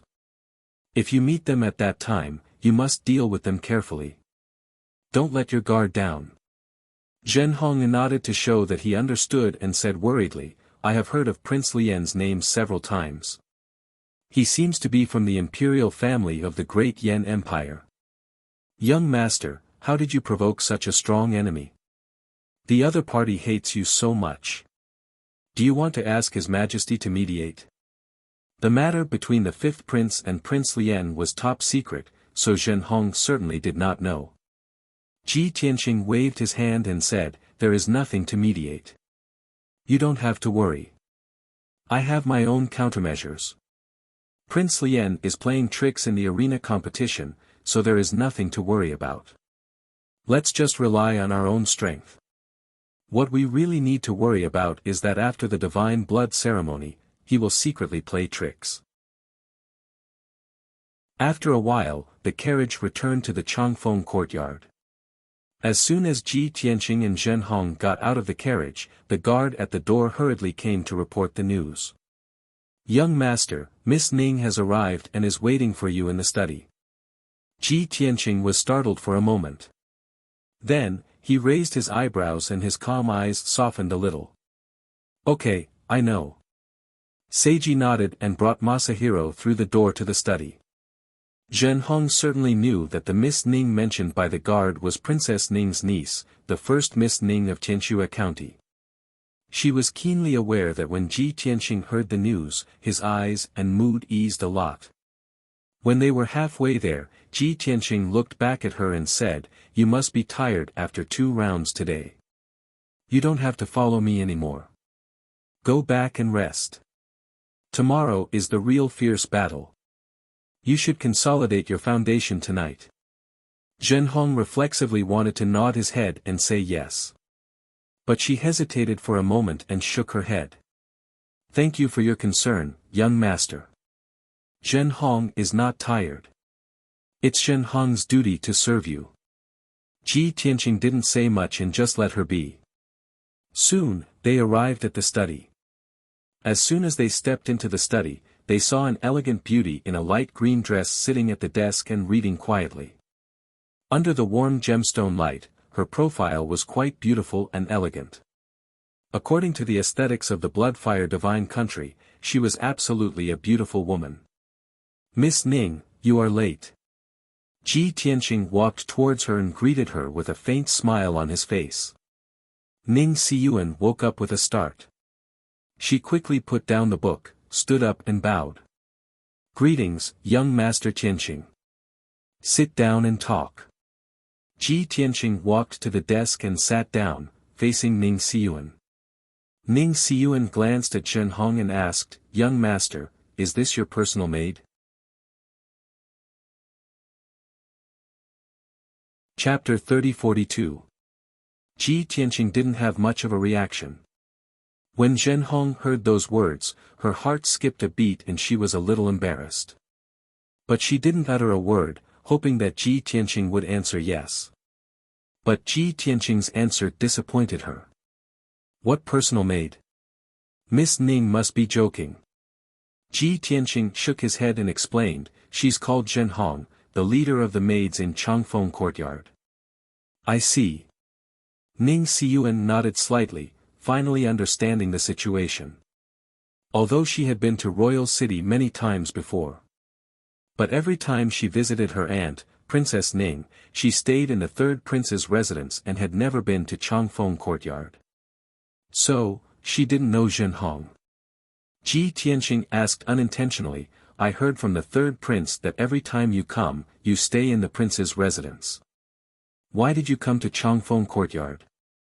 Why are you looking for me?" Ning Xiyuan shook her head and said, "I've already visited my aunt. Every time I stay in the prince's residence, I'm already bored. Since you're staying in Changfeng Courtyard, of course I have to come here. It's more convenient." Ji Tianqing didn't think much and asked about her cultivation situation. Zhen Hong listened silently and a little scheme popped up in her heart. "Young master lives here, Miss Ning also lives here. More convenient? What does that mean? What's more convenient? Could it be that between young master and Miss Ning, there's really—" At this time, Ning Xiyuan said, "Thanks to young master's help, my pain has been relieved. After taking the pill you gave me, my bloodline and innate talent had a qualitative leap. Not long ago, I broke through to the monarch god realm and now my foundation is stable. I have a premonition that in less than a year, I will be able to advance to the second-degree realm." Ji Tianqing smiled and said, "This is called good preparation. Ning's bloodline is a quasi-king bloodline, but because of the existence of Heavenly Slayer, it suppressed your innate talent and potential. Now that Heavenly Slayer has been lifted, your accumulated potential for many years will be released and your strength will definitely increase explosively." Ning Xiyuan continued, "It's a pity that I was still a step too late even though I rushed over. I just arrived in the capital today. After visiting Auntie, the arena tournament is almost over." Ji Tianqing chuckled and said, "It is indeed a pity. If you had come a few days earlier, you could have signed up and tested your strength." Ning Xiyuan hurriedly waved his hands and said modestly, "Don't laugh at me, young master. If I participate in the competition with this bit of strength, I will only embarrass myself in front of everyone. I won't be able to make it in time for this year's ceremony. I can only wait 50 years before I try again." The two of them chatted back and forth, talking about things that could be big or small. Zhen Hong stood quietly to the side and listened for a long time. Through their conversation, she gradually understood the relationship between Ji Tianqing and Ning Xiyuan. Only now did she know that Ji Tianqing had not only helped her awaken her bloodline, he had also helped the Ning clan resolve the bloodline defect. He had also given the Ning clan a new lease of life. This made Zhen Hong very shocked. She thought to herself, who exactly is young master? He actually has such unfathomable means. Previously, I thought that young master was interested in me and deliberately helped me awaken my bloodline. Now, it seems that I was thinking too much. Young master has always been straightforward and upright. He is good at helping others and does not ask for anything in return. To us, it is a great opportunity that can turn our lives upside down and be reborn. But to him, it's just a trivial matter that he can do casually. The more Zhen Hong thought about it, the more she felt that Ji Tianqing was unfathomable. He was so mysterious that she could not see through him. But the more it was so, the more she rejoiced. To be able to meet Ji Tianqing was truly a blessing of 3 lifetimes. At the same time, she secretly made up her mind to follow Ji Tianqing no matter what. Even if she followed him to the ends of the world and wandered the 4 seas, it would be a great blessing. Unknowingly, 2 hours passed. After Ji Tianqing and Ning Xiyuan finished chatting, he said goodbye and good night and prepared to rest. Zhen Hong also tactfully retreated and returned to her residence to meditate and adjust her breath. The night was silent. Changfeng Courtyard was quiet and peaceful. Early the next morning, the sun had just risen. Zhen Hong finished meditating. After washing up, she went to serve Ji Tianqing to get up. Unexpectedly, as soon as she walked to Ji Tianqing's residence, she saw that Ji Tianqing had already finished washing up and was leisurely eating breakfast with Ning Xiyuan in the living room. Miss Ning is even earlier than me. Zhen Hong paused and thought to herself, young master basically does not eat, and Changfeng Courtyard has never prepared breakfast. Those breakfast dishes are so exquisite and delicious. Did Miss Ning make them herself? Why is Miss Ning more dutiful than me, a maid? Thinking of this, Zhen Hong's expression was a little uneasy, and there was a little uneasiness in her heart. But she herself did not understand the source of the uneasiness. At this time, Ji Tianqing saw her enter the living room, so he waved and said, Zhen Hong, come and taste Miss Ning's cooking. These snacks are all made with the best ingredients, which can benefit the qi, nourish the spirit, and condense the soul. Ning Xiyuan also looked at her calmly and did not speak. A rich and powerful family like the Ning family had a deep-rooted concept of superiority and inferiority. Maids and servants were not qualified to sit at the same table with their masters, let alone eat at the same table. But since Ji Tianqing had spoken, Ning Xiyuan naturally did not stop him and just kept silent. Zhen Hong quickly bowed and greeted the two, then said, young master and Miss Ning, please enjoy. Zhen Hong does not dare to break the rules, so I will retreat outside. After saying that, she bowed and was about to leave. This was the attitude a maid should have. Ning Xiyuan withdrew her gaze, reached out and picked up a piece of pastry, and put it in Ji Tianqing's bowl. Young master, please concentrate on eating. You have to participate in the arena competition later. Ji Tianqing did not answer. He reached out and grabbed Zhen Hong and pulled her to sit beside him. Hurry up and finish eating. Don't waste time. Zhen Hong's wrist was held by him, but she could not use any strength and could not resist at all. Even if she sat down, she felt as if she was sitting on pins and needles, and her heart was uneasy. Ning Xiyuan frowned slightly and looked deeply at Ji Tianqing and Zhen Hong. As intelligent as she was, of course, she saw some subtle problems. But she kept her composure and ate in silence. This breakfast passed in an awkward and subtle atmosphere. A quarter of an hour later, Ji Tianqing took Ning Xiyuan and Zhen Hong in a carriage and left Changfeng Courtyard for the square in the city. When the 3 of them went to the northern viewing platform, almost all the people on the 4 viewing platforms had arrived. The huge square was crowded with nearly 1 million Protoss people, and there was a hubbub of voices.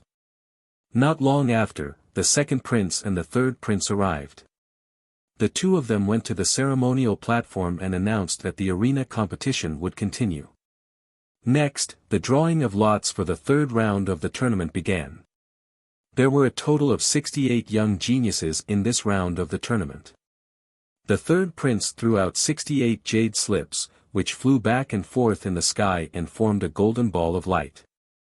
The second prince waved his hand and shot out beams of divine light, constantly drawing out pairs of jade slips. Then, he announced the list of matches one by one. Zhen Hong was scheduled to fight in the 7th match, while Ji Tianqing was scheduled to fight in the last match.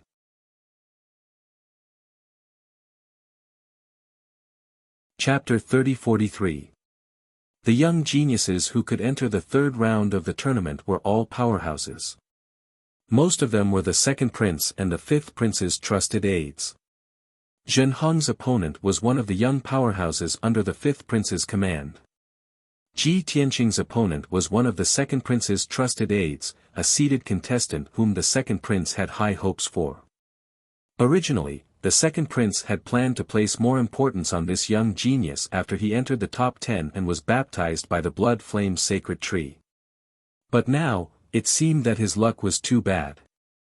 When he announced the battle between Ji Tianqing and Lu Kongyan, his heart was bleeding and his face was as cold as ice. Needless to say, even he could not defeat Ji Tianqing. How could Lu Kongyan be a match for Ji Tianqing? He would definitely be ground to the ground. After reading the name list, the second prince put down the jade slip with a dark face. Glancing at the third prince beside him, the second prince frowned when he saw the smirk on the third prince's face and the gloating look on his face. Why are you so happy? Lu Kongyan is not the only trusted aide I've trained.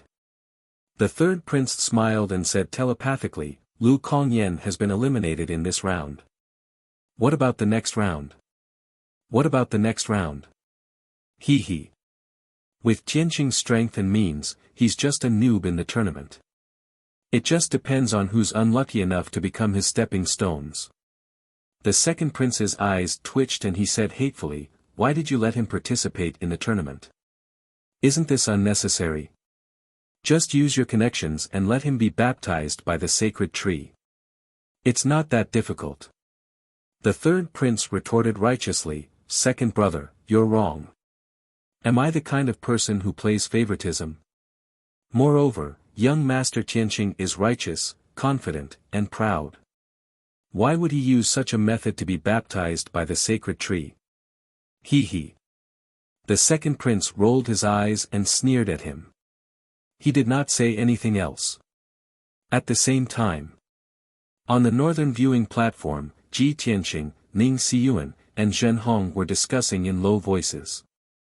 The young geniuses participating in this round are all the top geniuses in the Divine Kingdom. If I'm not wrong, most of these people are the confidants of the princes, and they're secretly cultivating their forces. Don't worry, young master. Master didn't arrange much. If there really is a genius secretly nurtured by the master, I should be able to recognize him. Young Master Tianqing, there's no need to worry. You just have to fight with all your might. Your goal is to win the championship, so you'll have to eliminate a lot of geniuses. Ji Tianqing sat in the middle, Ning Xiyuan sat on the left, and Zhen Hong sat on the right. The two women were both beauties that could topple cities, yet they were hugging Ji Tianqing in a very intimate manner. This aroused the envy and jealousy of countless people, and they secretly criticized him countless times. Coincidentally, the second prince, Duanmu Xiong, was also there. How could he miss such a grand divine blood ceremony? He had been here the day before and watched the whole day. Moreover, he was a relative of the royal family, so he was also sitting on the northern viewing platform. His seat was not far from Ji Tianqing. They were only 3 rows apart, less than 100 feet away. Therefore, he could clearly see every move of Ji Tianqing, Zhen Hong, and Ning Xiyuan. Even when the 3 of them were whispering to each other, their intimate expressions and actions did not escape his eyes. Yesterday, Duanmu Xiong had been shown off for the whole day. He had watched Ji Tianqing and Zhen Hong being all lovey-dovey. Today, it was even worse. Not only Zhen Hong, but even Ning Xiyuan had come. The 2 women sandwiched Ji Tianqing in the middle, showing off their affection for each other throughout the whole process. Duanmu Xiong was restless. His face was pale, and he glared at the 3 of them fiercely. His chest was burning with jealousy. However, the most infuriating thing was that Ji Tianqing and the other 2 were still as before, completely ignoring his existence. To Duanmu Xiong, this was the greatest humiliation. He had completely lost the mood to watch the battle. His eyes were fixed on Ji Tianqing, Zhen Hong, and Ning Xiyuan. The angrier he was, the more he wanted to stare at them. However, the more he stared, the more his jealousy burned. Not long after, Zhen Hong went up the stage to compete. This time, she used 3 moves to defeat her opponent. The audience cheered thunderously, and she became the focus of the audience again. When she returned to the viewing platform and sat down, Ji Tianqing actually whispered something in her ear. She did not know what they were talking about. Zhenhong nodded repeatedly, as if he was shy, or as if he was thinking about something. When Duanmu Xiong saw this, he was so angry that his chest rose and fell rapidly. His eyes were almost red. Bastard! What a shameless bastard! In broad daylight, in front of millions of people, he has no sense of shame and is whispering sweet nothings to Zhenhong. Ning Xiyuan, oh Ning Xiyuan, are you blind? The two of them are right beside you, being intimate in front of you. How can you stand it? Duanmu Xiong was filled with grief and indignation as he roared in his heart. He really could not understand how Ji Tianqing had managed to win the favor of Ning Xiyuan and Zhenhong. The most bizarre thing was that the two women were with him at the same time, and nothing happened. Duanmu Xiong did not even dare to dream of this kind of happiness. However, Ji Tianqing had done it. His jealousy and hatred for Ji Tianqing had reached an uncontrollable level. At this moment, a young aristocrat beside him noticed that his emotions were in turmoil. He could not help but ask, "Second Prince, what's wrong? Are you not feeling well?" The young aristocrat was dressed in a white robe and held a folding fan in his hand. He was dressed like a dashing prince. His name was Zelluo, and he was the son of the general of the south. He was one of the top nobles in Monarch City and was very close to Duanmu Xiong. Duanmu Xiong quickly suppressed his anger and forced himself to remain calm. He said, "It's nothing. I just couldn't help but feel my blood boiling when I saw how exciting their fight was." Zelluo secretly sent a telepathic message and said with a playful smile, "Is that so?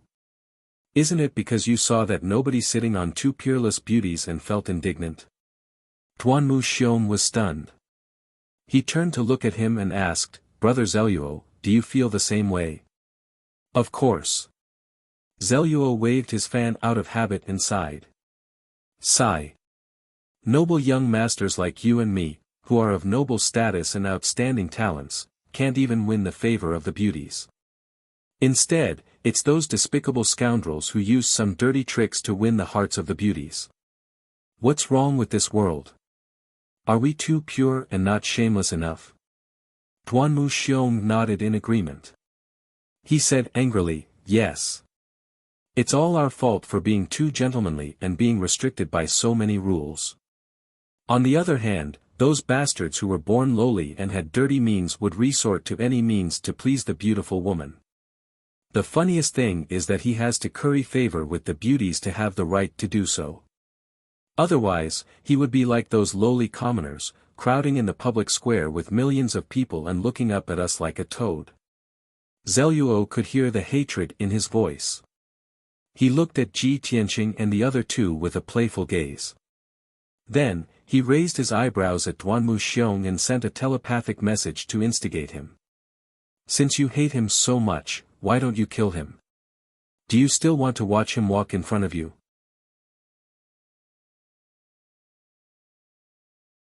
Chapter 30-44. Duanmu Xiong was stunned for a moment before he shook his head with dim eyes. "I can't defeat him." Not only could he not defeat him, but he was also completely defeated.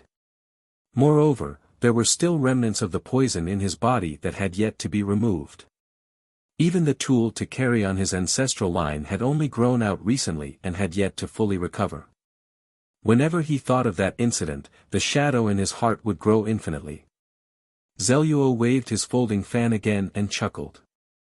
"The weak work hard, the weak work hard, and the strong work hard. Second Prince, there's no need for proud sons like you and me to do it personally." Duanmu Xiong frowned and said gloomily, "I also want to hire a strong man to kill him, but I don't meet his requirements." Previously, he was willing to spend 30 billion to hire the Evil Blood Palace to assassinate Ji Tianqing. However, the Evil Blood Palace was unwilling and wanted to add the Furious Blood Sacred Tree. That was the most precious treasure of the prince's residence. He did not dare to trade it. Zelluo patted his shoulder and chuckled. Second prince, a man should repay kindness and revenge as he pleases. Don't be timid, or you'll only be wronging yourself. Just like now, you can only stare and sulk as you watch that brat take away the woman you like. Money and treasures are just worldly possessions.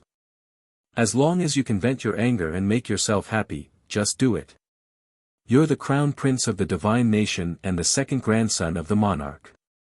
Don't you think it's too ridiculous? Zelluo was a hedonistic son. He usually drank and went to brothels with Duanmu Xiong. They were so close that they shared a pair of pants. Therefore, he casually blurted out these taboo words. Duanmu Xiong fell silent. He stared at his feet with his head lowered and struggled internally. Zelluo transmitted his voice again. These are my heartfelt words. This is what I do. That's why I can live a carefree life. In the past, there was a son of a princess who wanted to snatch the top courtesan from me. He even wanted to use underhanded means. I didn't say anything and sent someone to kill him that very night. Things got out of hand. My father's salary was deducted for 100 years and he was scolded by the monarch. I was beaten half to death by my father and locked up for 10 years. But so what? Now that I've vented my anger and felt good, I won't regret it anymore. Then, he patted Duanmu Xiong's shoulder and said earnestly, Second prince, think about it carefully. Yes. Duanmu Xiong replied without even raising his head. After a long time, when he raised his head, his gaze had become firm, and there was no longer any struggle or hesitation in his heart. After an entire 4 hours, this round of the competition finally came to an end. The final battle began. A tall and sturdy young man in black armor with a broad back flew into the arena. This was a member of the Blood Flame Divine race. He was over 3 meters tall and had a head full of purple hair. His entire body exuded a valiant aura. He stood proudly in the ring with his arms crossed in front of his chest. His face was expressionless. The Protoss in the square immediately cheered and shouted. Many of them began to whisper to each other and discuss the situation. It's Shui Bufan. He's finally here. The 5th hero of the 10 heroes of the Monarch City, the best of the younger generation. The last time he showed himself was 2 years ago. Now that he's here again, he seems to be even stronger than before. I wonder who his opponent is. He's so unlucky and pitiful. I remember his name seems to be Tianqing. Why haven't I heard of this name before? That's right. This person has never fought on the arena before. He must be a backdoor entrant who's been internally selected to be in the top 30. Tisk, TSK, TSK. Tianqing will be brutally beaten by Shui Bufan later. He'll be defeated in 3 to 5 moves. Won't that be a slap to the faces of those nobles? Just as everyone was discussing, Ji Tianqing stood up from the spectator stand. Zhen Hong looked at him and said with a smile, Be careful, young master. Ning Xiyuan also reminded, Young Master Tianqing, don't be too anxious to end the battle. It's most important to preserve your strength. Ji Tianqing nodded and stepped into the sky, landing on the arena. His appearance caused the people in the square to discuss even more enthusiastically. That kid is Tianqing.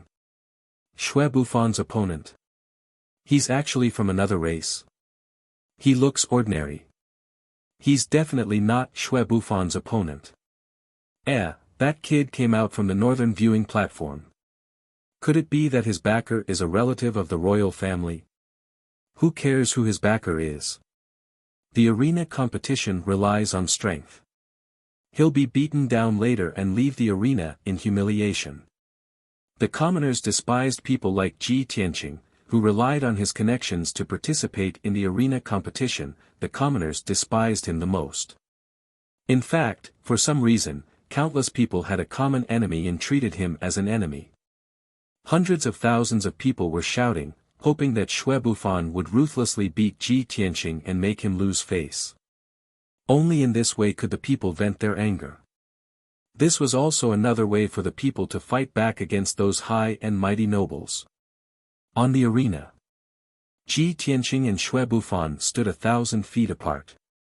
Xue Bufan looked at him coldly and said proudly, "I'm Xue Bufan, one of the 10 heroes of the royal city. My master is the leader of the Qianji sect." Ji Tianqing had a smile at the corner of his mouth. After listening to him, he said, "And then?" Xue Bufan frowned and said with a sneer, "You're called Tianqing, right? I've never heard of your name, and I don't know where you came from."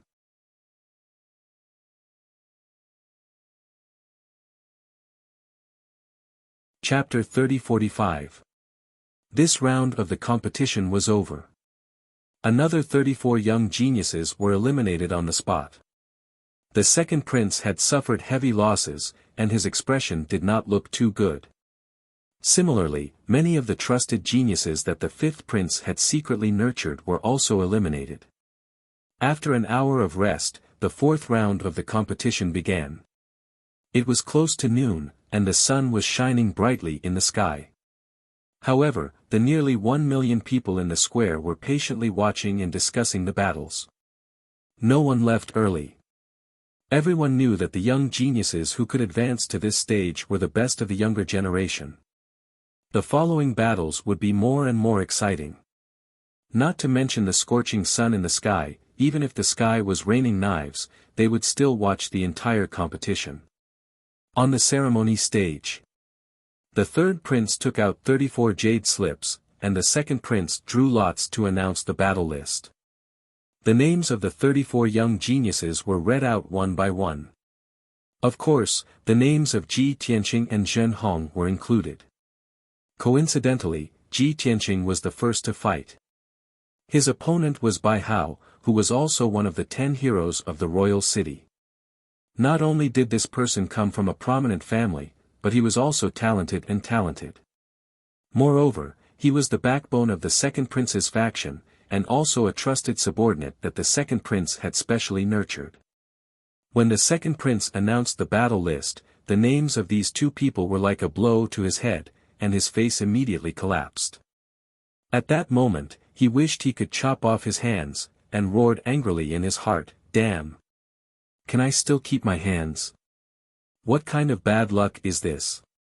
First, Xue Bufan was crushed, and now Bai Hao is also going to be eliminated. These two people are elites who will definitely enter the top 10. Why am I so unlucky? Tianqing, you really are this king's jinx. The second prince was so depressed that he wanted to vomit blood, but the third prince smiled even more brightly. He pretended to comfort the second prince, "My condolences. It can't be helped, the trusted subordinates that you and the fifth prince have nurtured are all top geniuses. Now, 70% of the 34 geniuses are your people. Therefore, the chances of them bumping into Tianqing are too high. But I don't have such worries. After all, I only arranged 9 people, and 4 have already been eliminated. With only 5 people left, it's still very difficult to bump into Tianqing."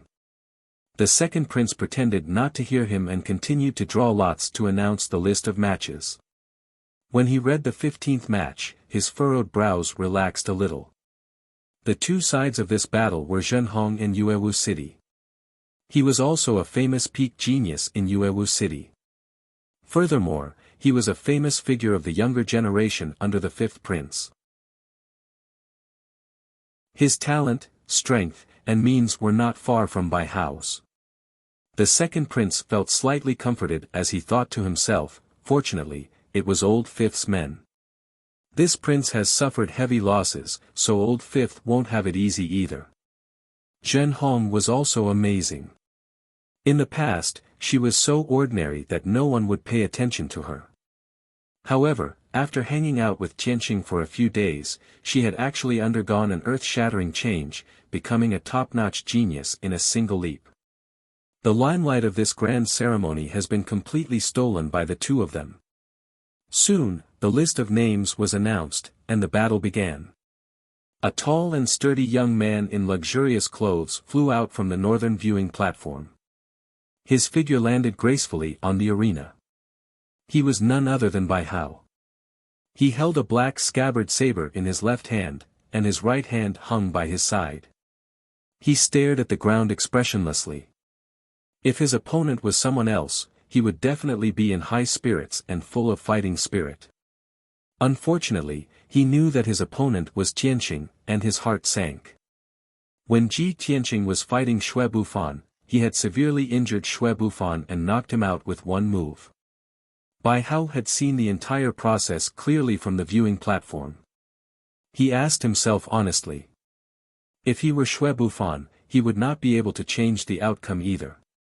He would still end up the same way. He had even heard of Tianqing's name before the divine blood ceremony. After all, he was the second prince's trusted aide. In the past, Tianqing had gone against the second prince and killed Princess Tianfeng and many monarch god experts. Bai Hao knew about this. Therefore, he was feeling very complicated at this moment. In the end, he could only sigh with emotion. Damn it, why am I so unlucky to encounter a plague like him? When he muttered this sentence, a white figure flashed in front of him. Tianqing also flew across the sky and landed on the arena, standing 1,000 feet away from him. Bai Hao looked up with a gloomy face, and his eyes were vigilant and alert. Tianqing looked at him with a faint smile and said, "Looking at you, you must have guessed the result. Why don't you admit defeat now and save me the trouble?" Bai Hao's mouth twitched, and his eyes became even more malicious. He shouted in a deep voice, "Win without a fight? Don't even think about it. I, Bai Hao, am one of the 10 heroes of King City. I am famous in the city and idolized by countless young Protoss. How can I admit defeat without a fight in front of so many people? Don't I care about my face and reputation?" After hearing this, Tianqing nodded seriously and said, "Well, your analysis is quite reasonable. In this case, I can only beat you until you admit defeat. At that time, you will be seriously injured, and like Xue Bufan, you will need at least 8 to 10 years to recover." Bai Hao frowned. After hesitating for a moment, he growled with a firm expression, "Even so, I will do my best to withstand at least 2 moves. I can withstand one more move than Xue Bufan, which proves that I am stronger than him." Tianqing smiled and said, "You are ambitious. Then take this." After that, he slowly raised his right hand and clenched his fist to gather his momentum. Suddenly, a strong wind blew in the arena, and an invisible divine power surged wantonly. When a mountain-sized golden fist shadow appeared, the entire space in the arena froze. The great divine power suppressed Bai Hao, making his body bent and difficult to breathe. Large beads of sweat appeared on his forehead. But he gritted his teeth and held on. His right hand held the hilt of his sword, and his eyes stared at Tianqing, showing an incomparably tenacious will. He watched as Tianqing raised his right fist and was about to punch him. At the critical moment, Bai Hao's eyes flashed with hesitation. Finally, he gritted his teeth and shouted in a low voice, "Stop. I admit defeat." Tianqing's fist was halfway out, but he had to stop. He looked at Bai Hao with a puzzled expression. "Didn't you have a backbone just now? Why did you change your mind in the blink of an eye?" Bai Hao replied expressionlessly, "Knowing that you are no match for him, you still insist on holding on. That's not courage, that's stupidity." Tianqing frowned and asked again, "Didn't you say that you want to withstand 2 moves to prove that you are stronger than Xue Bufan?" Bai Hao replied with a dark face, "In the same situation where you made a move, he was seriously injured and unconscious, but I was unharmed. It turns out that I am still stronger." Tianqing didn't know whether to laugh or cry. He asked through voice transmission, "Your master is the second prince, right?" Bai Hao was stunned for a moment and asked in confusion, "How do you know?" All these years, he had never exposed his faction. He had always been secretly helping the second prince. Logically speaking, Ji Tianqing shouldn't have known. Ji Tianqing revealed a meaningful smile. If the upper beam is not straight, the lower beam will be crooked. Your shamelessness is really the same.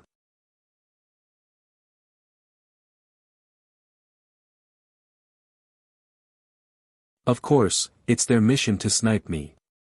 Whether or not they succeed is another matter entirely. Ning Xiyuan said without hesitation, it will definitely fail. Those people are too whimsical. Although the white-haired youth's strength was very strong, his combat experience was very abundant, and he even grasped many powerful divine abilities and ultimate skills. Furthermore, his strength also reached the 6th level Divine Lord realm.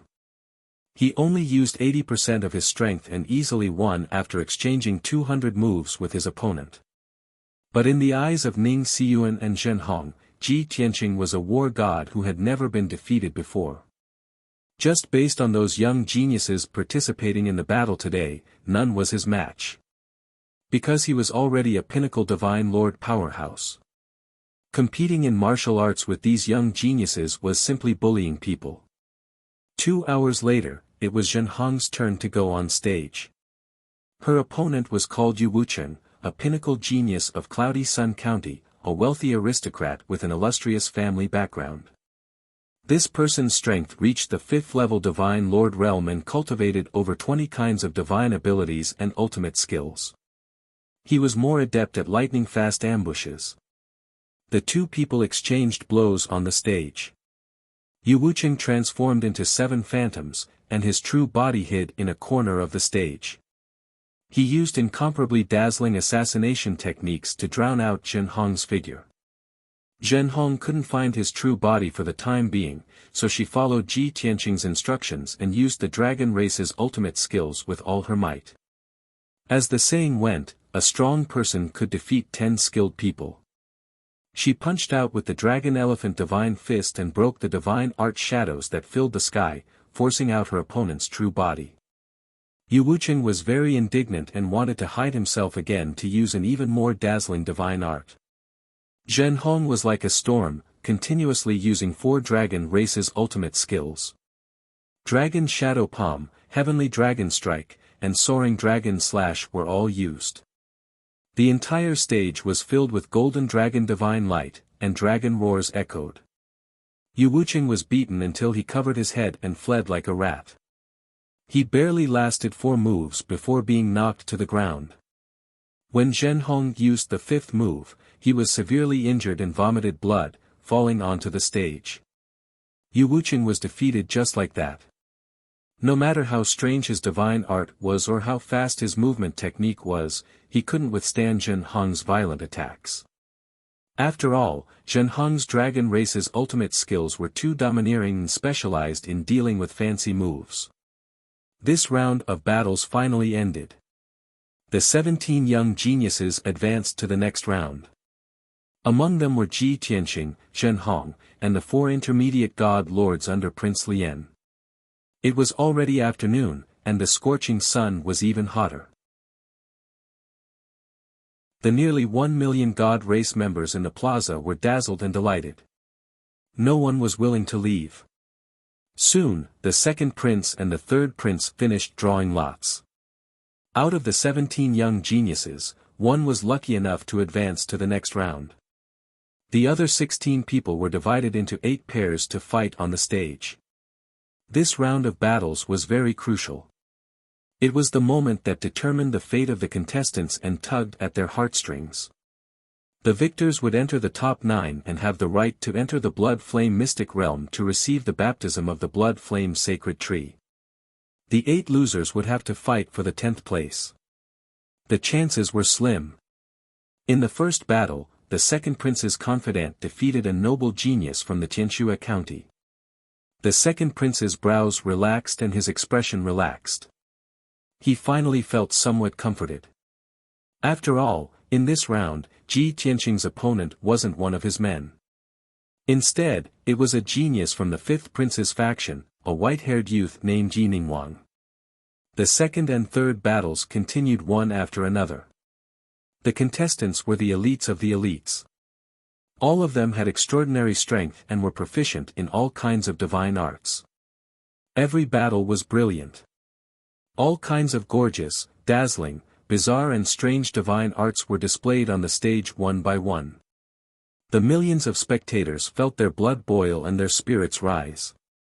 They cheered excitedly from time to time. In the fifth battle, Zhenhong stepped onto the stage again.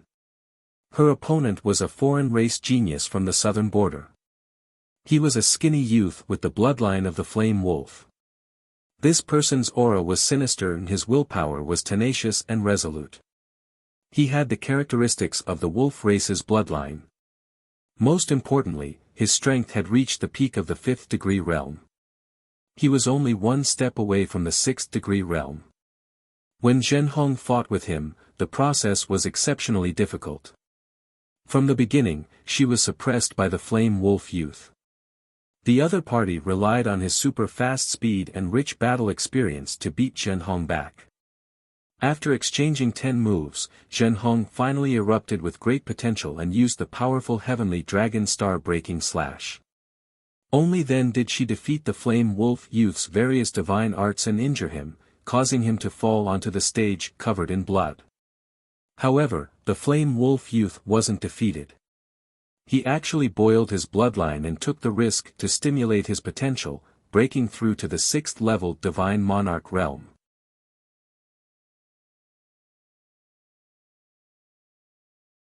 Chapter 3047. This battle was a battle that would determine their fate.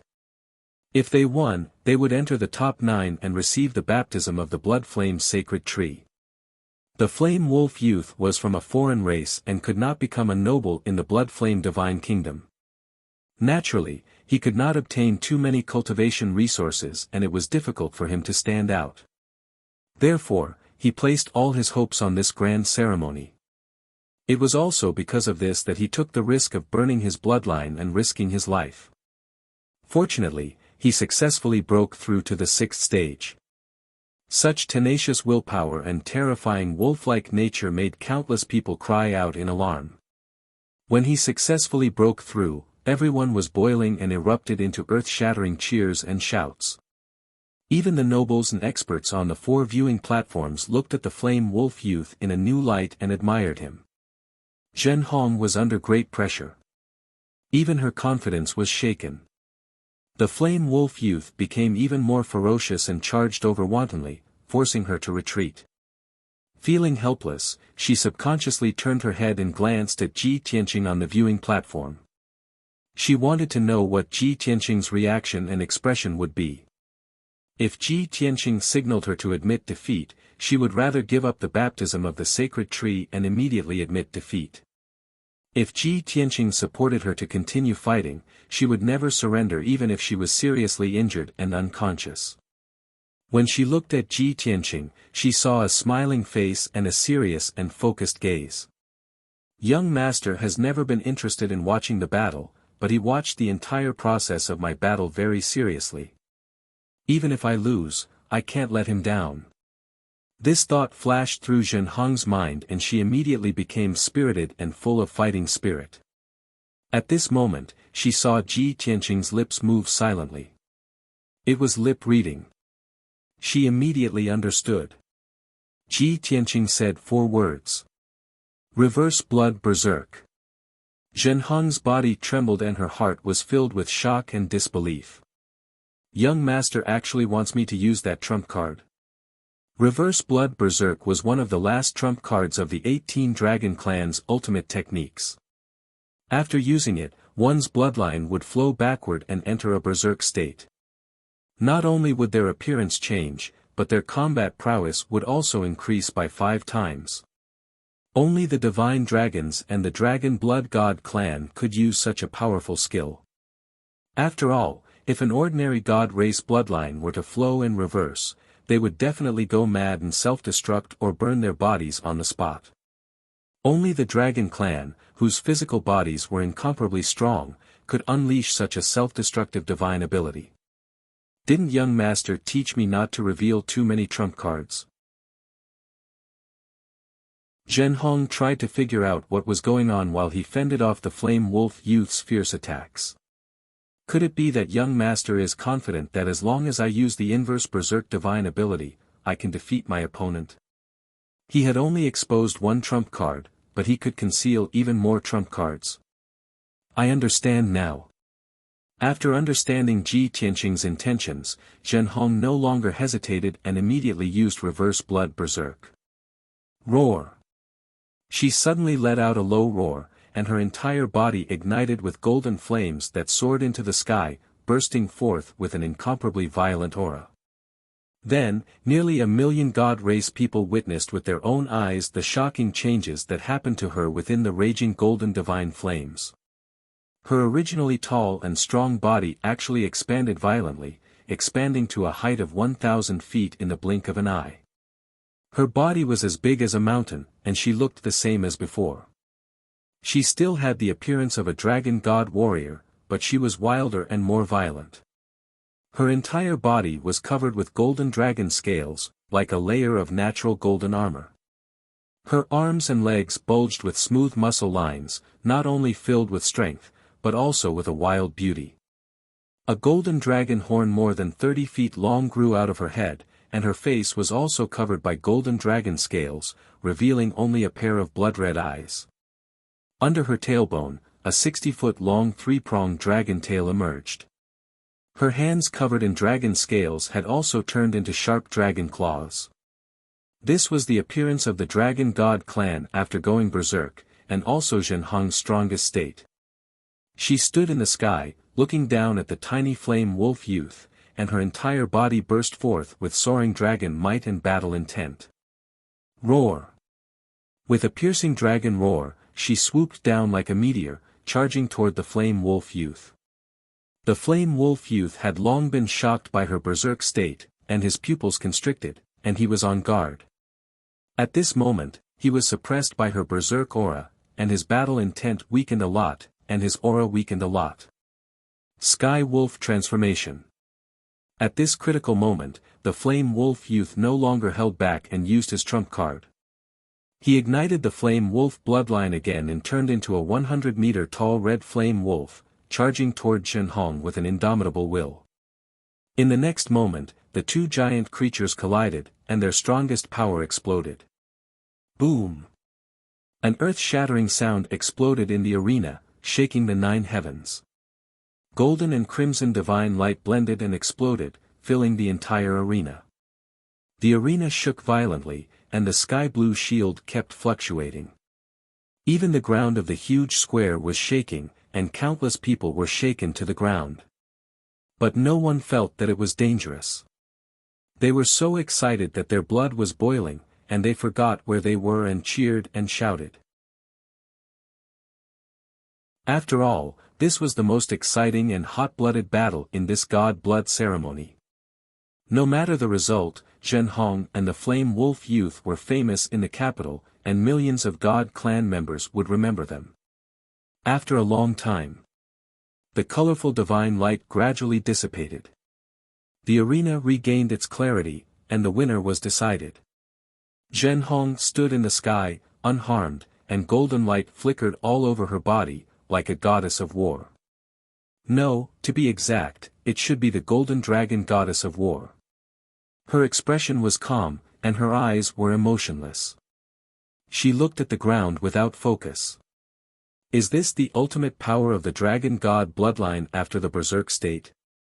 Is this the berserk state that even I would be afraid of? She muttered to herself. Although it was a question, her tone was firm, and there was no doubt in it. She closed her eyes and muttered to herself, so it is. Master never lied to me. This is the feeling of ultimate power, so good. At this moment, Zhenhong finally realized her own strength, and experienced the feeling of being a powerhouse. Her mentality also quietly changed and matured. From the obedient and humble maid captain in the past, she had finally become a descendant of the Dragon God clan.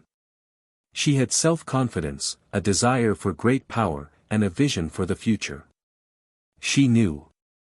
From this moment on, she was no longer ordinary. The flame wolf youth's outcome was a little tragic. There were more than 20 wounds all over his body, and they were all deep to the bone.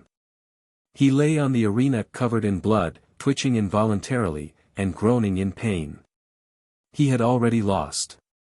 The pain of the physical body was far less than the disappointment and pain in his heart. Why?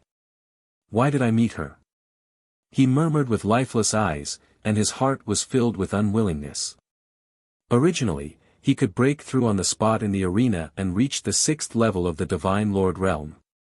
This was already a miracle that shocked the capital. He would definitely defeat his opponent, successfully enter the top 9, and get the chance to be baptized by the sacred tree. Everything was so beautiful. From then on, his fate went against the flow, and he became a genius powerhouse that everyone looked up to. But unfortunately, that was still a dream. Now, the dream was shattered.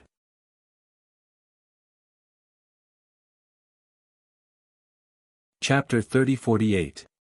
Zhenhong and the Flaming Wolf Youth were not enemies. It was just fate that made them opponents.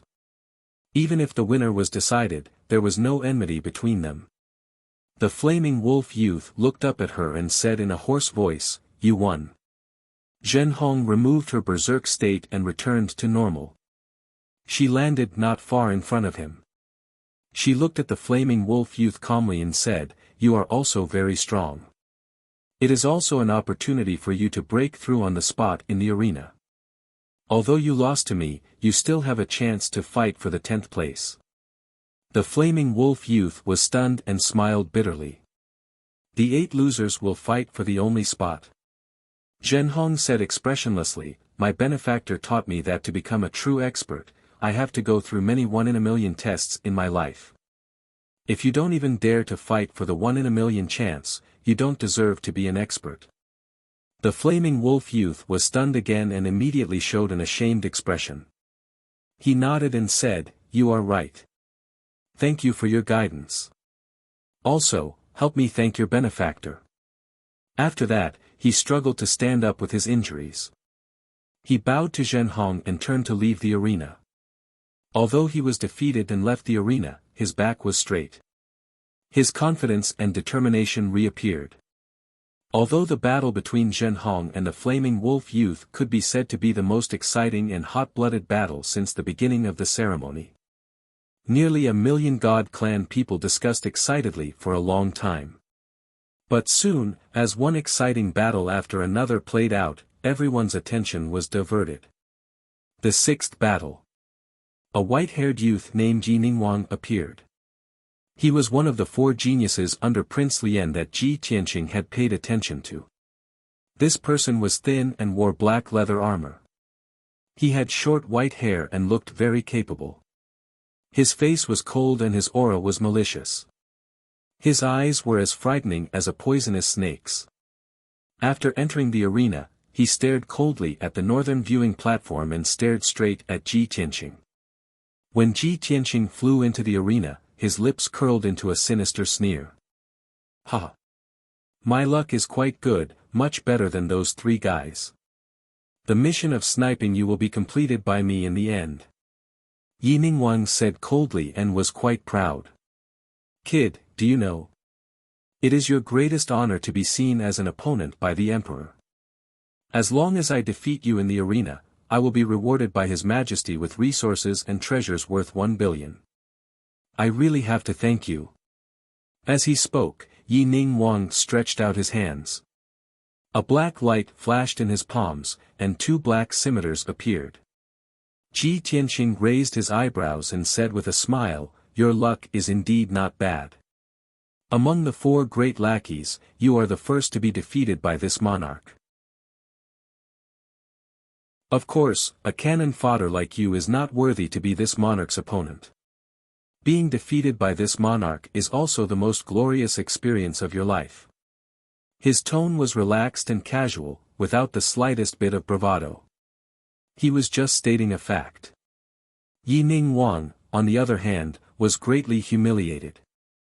He furrowed his brows and his eyes flashed with murderous intent. "Brat, you're courting death."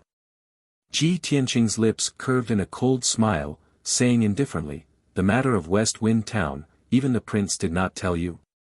During the battle at West Wind Town, he had severely injured the fifth prince and killed dozens of divine monarchs, including several divine monarchs. If Yi Ning Wang knew about this matter, he would not be so confident at this moment. Sure enough, Yi Ning Wang furrowed his brows and asked in confusion, "What West Wind Town? What did you do?"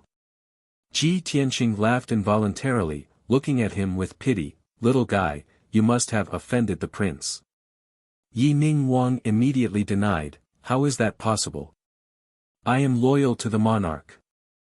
"Then why did he send you to your death?" Ji Tianqing sneered. Yi Ning Wang could no longer suppress his anger and roared, "You talk too much nonsense, go die." As he roared, Yi Ning Wang waved his black scimitars, turning into a cold black light that attacked Ji Tianqing. His speed was extremely fast, like lightning. The divine ability he used was also very strange. It turned the entire arena into night, dark and cold, like a place of death. In addition, there were hundreds of death blades hidden in the darkness, ready to attack Ji Tianqing at any time. He was fully prepared and used his full strength right from the start.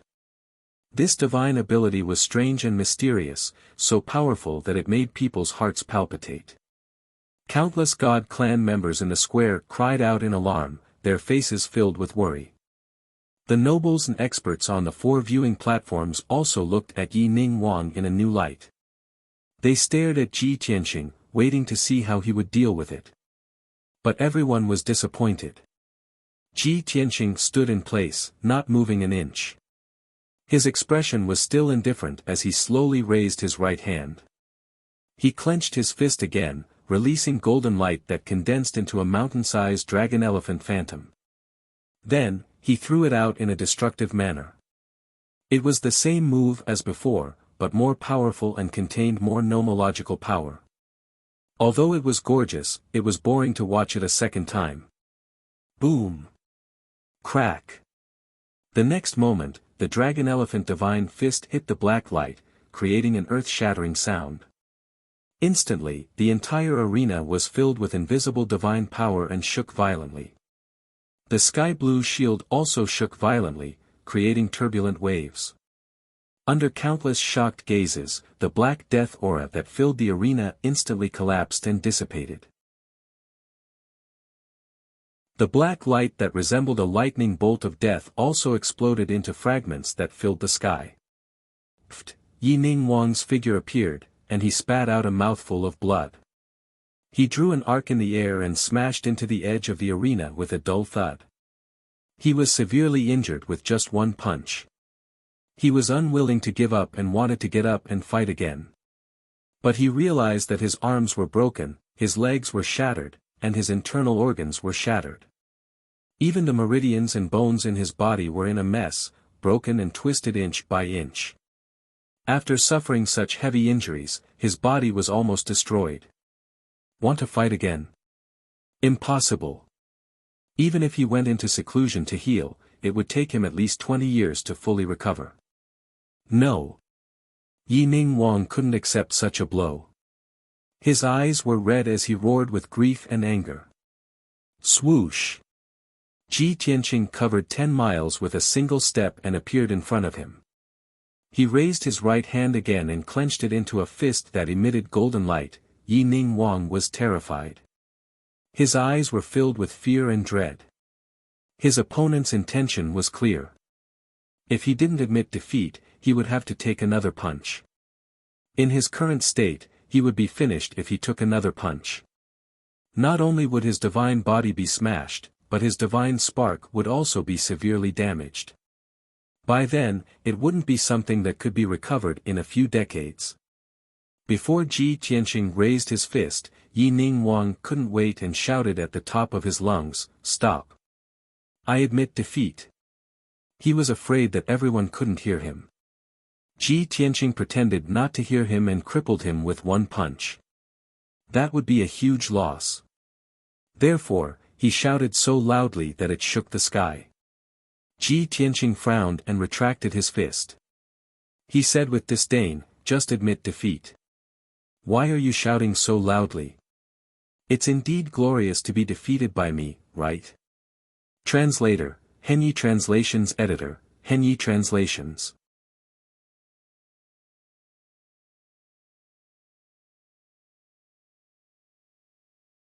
Although she had successfully entered the top 9 and was qualified to receive the baptism of the blood flame sacred tree, she was still unable to do so. However, everyone's ranking was different, and their positions under the blood flame sacred tree were also different. We must make her rank lower so that she will receive less benefits when she receives the baptism of the sacred tree. Zi Manluo and the other two bowed and acknowledged the order. Prince Lien continued, if you meet Tianqing, you won't be his match. But you have to try your best to withstand a few more moves to exhaust his strength. Also, don't forget to use the flame and death words. As long as you can do this, your mission will be completed, and I will reward you. Hearing this, the eyes of the three brightened. They had vaguely understood something. Just as they had guessed, Prince Lien already knew that they were not Tianqing's match. He had asked them to attack Tianqing, not to defeat him. Instead, he wanted them to use the black, death, and flame skills when they fought with Tianqing. As long as they could do this, they would be rewarded. The three of them immediately understood that Prince Lien had other plans. The key was the three words divine formula. Although Yi Ningguang had lost to Ji Tianqing. However, he had successfully used the black divine incantation on the arena. Next, as long as they met Ji Tianqing and successfully used the death and flame skills, their mission would be complete. When they thought of this, the three of them were even more impressed with Prince Lien's shrewdness and methods. They felt that this lord was really unfathomable. The 8 rounds of battles had finally ended. Ji Tianqing, Zhen Hong, Zi Manluo and the rest had successfully advanced to the next round. Including the lucky ones who had a bye, there were a total of 9 geniuses. They would compete for the final ranking later. As for the 8 eliminated geniuses, they would continue to battle in the arena to fight for the only place to advance. The third prince announced the rules. The 8 defeated geniuses could choose whether to participate in the battle to obtain the 10th place. The flaming wolf youth had already taken an elixir to stabilize his injuries. When the third prince's voice fell, he flew into the arena without hesitation. Obviously, he was determined to obtain the 10th place. The other 7 defeated geniuses instantly fell into hesitation. 3 of them were seriously injured and were close to fainting. They could no longer participate in the battle and could only give up regretfully. The other 4 were still in stable condition and had retained some of their strength. However, they had all seen the flaming wolf youth break through to the 6th stage in the arena. They had all witnessed the flaming wolf youth's strength and methods. Therefore, the 4 of them weighed the pros and cons for a moment. In the end, 2 of them gave up.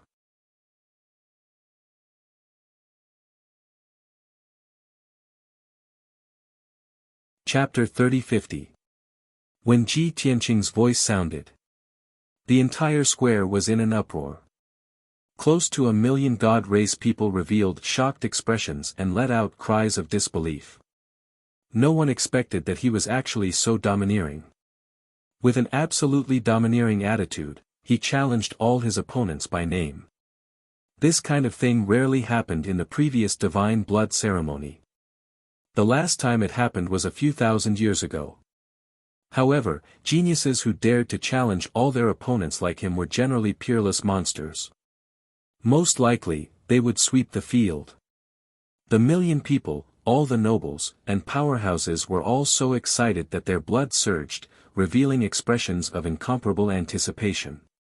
Of course, there were also many people who booed, criticizing and belittling Ji Tianqing. They all insisted that Ji Tianqing was trying to please the crowd with claptrap, and that he would lose all face in a moment. For example, Prince Duanmu thought so. On the ceremony stage, the third prince was all smiles, looking radiant with delight. He said to the second prince beside him, "Second royal brother, this prince told you before. When the final ranking battle comes, young Master Tianqing will definitely save time and challenge all his opponents in public. You see, this prince was indeed right, right? The second prince frowned and sighed helplessly. With his strength, making this choice is understandable. Of the 7 people challenged by Ji Tianqing, 3 were Prince Lian's people. The other 3 young geniuses were his confidants that he secretly nurtured. Only one was a noble descendant of the capital. He had always been loyal to the king's neutral faction. This result made the second prince very gloomy. Originally, he had more than 20 geniuses under his command participating in the grand competition. He did not expect that in the end, only 3 people entered the top 10. The effort and the return were not proportional at all. 100 breaths of time passed. Ji Tianqing stood alone on the stage, but no one went up to compete with him. The 7 geniuses who were called out all had ugly expressions. They were hesitating and weighing the pros and cons helpless. Ji Tianqing could only call out their names one by one. Since you all are unwilling to take the initiative to go up on the stage, then this prince will challenge you one by one. Gu Chunfeng. As he shouted Gu Chunfeng's name, a noble youth stood up on the southern viewing platform and answered with an embarrassed expression, "Young Master Tianqing, I admit defeat." This young genius was precisely the top dignitary of the capital city. His family did not cling to any prince and was only loyal to the king. They were the mainstay of the neutral faction. Gu Chunfeng had no enmity with Ji Tianqing. He had witnessed Ji Tianqing's fights with his own eyes, so he had a good understanding of Ji Tianqing's strength and methods. He knew very well that even if he forced himself to go up to the ring and compete with Ji Tianqing, he would only be defeated in seconds. If he were to be severely injured, it would affect his performance in the upcoming battles and cause his ranking to fall. Then the losses would outweigh the gains. Therefore, it was wise to admit defeat decisively. Many nobles and experts thought of these reasons and expressed their understanding of Gu Chunfeng's decision. However, the millions of commoners in the square were not happy and burst into a discussion. There were also many people who booed and sneered at Gu Chunfeng's decision. Everyone wanted to see a battle between geniuses. They were also looking forward to the appearance of a dark horse to defeat that arrogant fellow, Ji Tianqing. However, Gu Chunfeng directly admitted defeat. Wasn't this too cowardly? Couldn't he have some backbone? Couldn't he have a good fight with Ji Tianqing and let everyone have a good look? After Gu Chunfeng decisively admitted defeat, the third prince announced the result and recorded it. Then, Ji Tianqing continued to call out names. Shi Yuanlong. His loud voice spread throughout the square. Countless people looked towards the northern viewing platform, searching for Shi Yuanlong's figure. This person was a confidant of the second prince and was also one of the 10 heroes of the capital. His strength was not far from Xue Bufan and Bai Hao's. However, Xue Bufan and Bai Hao's ending was obvious to all. They were both defeated by Ji Tianqing in one move and did not even enter the top 10. Their situation was very tragic. After being called out by Ji Tianqing in public, Shi Yuanlong stood up with a gloomy face. Being stared at by countless people, he was embarrassed and ashamed. Although he really wanted to go on stage and fight with Ji Tianqing, even if he lost, he would not lose face. However, he had to consider the consequences. After being injured by Ji Tianqing, would he still be able to challenge others? If he ended up at the bottom of the top 9, wouldn't his loss be even greater? Therefore, he could only bow his head to reality and reply weakly, "I also admit defeat." Hearing his reply, many nobles and powerhouses nodded secretly to express their understanding. On the ceremony stage, the second prince also secretly heaved a sigh of relief. Fortunately, this kid was rational enough and did not act rashly. However, the people in the square could not take it anymore and shouted even more emotionally. "Hey! Can't you geniuses have some backbone? All of you admit defeat and surrender. Why don't you just stop fighting and just use your mouth to rank? Is Tianqing that terrifying? Can't you top geniuses make us look at you in a different light? This is too boring. Is anyone going to go on stage to fight? Under the agitation of the crowd, the people shouted and roared at the top of their lungs. At the same time, their impression of the young geniuses had plummeted. When Gu Chunfeng and Shi Yuanlong heard the discussions of the people, they felt even more ashamed and their faces turned red. At this time, the third prince recorded the results. Ji Tianqing had won another round. Ji Tianqing continued to call out names, Qin Yun. Unfortunately, Qin Yun was also one of the geniuses groomed by the second prince. He kept a low profile and his strength was slightly stronger than Shi Yuanlong and Bai Hao. However, he did not fish for fame and use the title of the top 10 heroes. However, after thinking about it for a long time, he still felt that Ji Tianqing was too strong and he could not match up to him. If he went on stage, he would definitely be beaten up by Ji Tianqing and would have to leave the stage with injuries. A wise man knew better than to fight when the odds were against him. Under the gaze of the crowd, he stood up and shouted, "I admit defeat." Since Gu Chunfeng and Shi Yuanlong had set the example, it was not embarrassing for him to admit defeat. However, by doing so, Ji Tianqing had won 3 rounds consecutively without lifting a finger. The people's discussion became louder and they became more agitated. Some of the hot-tempered people from the deity tribe even started to curse and slander the young geniuses. Even the dignitaries and experts on the viewing platforms didn't look too good. It was fine if 1 or 2 people had admitted defeat, but 3 people had admitted defeat in a row. Wasn't this too shameful? Were the young geniuses of Bloody Flame Holy Country so spineless? This year's Divine Blood ceremony could have been the most exciting one. How did it become the most boring one? Tian Xing's strength was very strong, but his reputation wasn't that great. It was not to the extent that the young geniuses did not even dare to fight and admitted defeat. This was too childish. This could not go on. As a result, many of the leaders of the rich and powerful families, as well as those experts with high reputations, protested to the 2 princes. Fengyan Reading Network, you're tuning into the Han Li's Wuxia Chronicles YouTube channel. We're so grateful for your support and don't forget to subscribe to join us on this incredible journey through captivating stories. Your generosity through donations truly makes a world of difference, as it's the primary source of revenue that allows me to expand and enhance this channel for you. Thank you from the bottom of my heart for being a part of this adventure.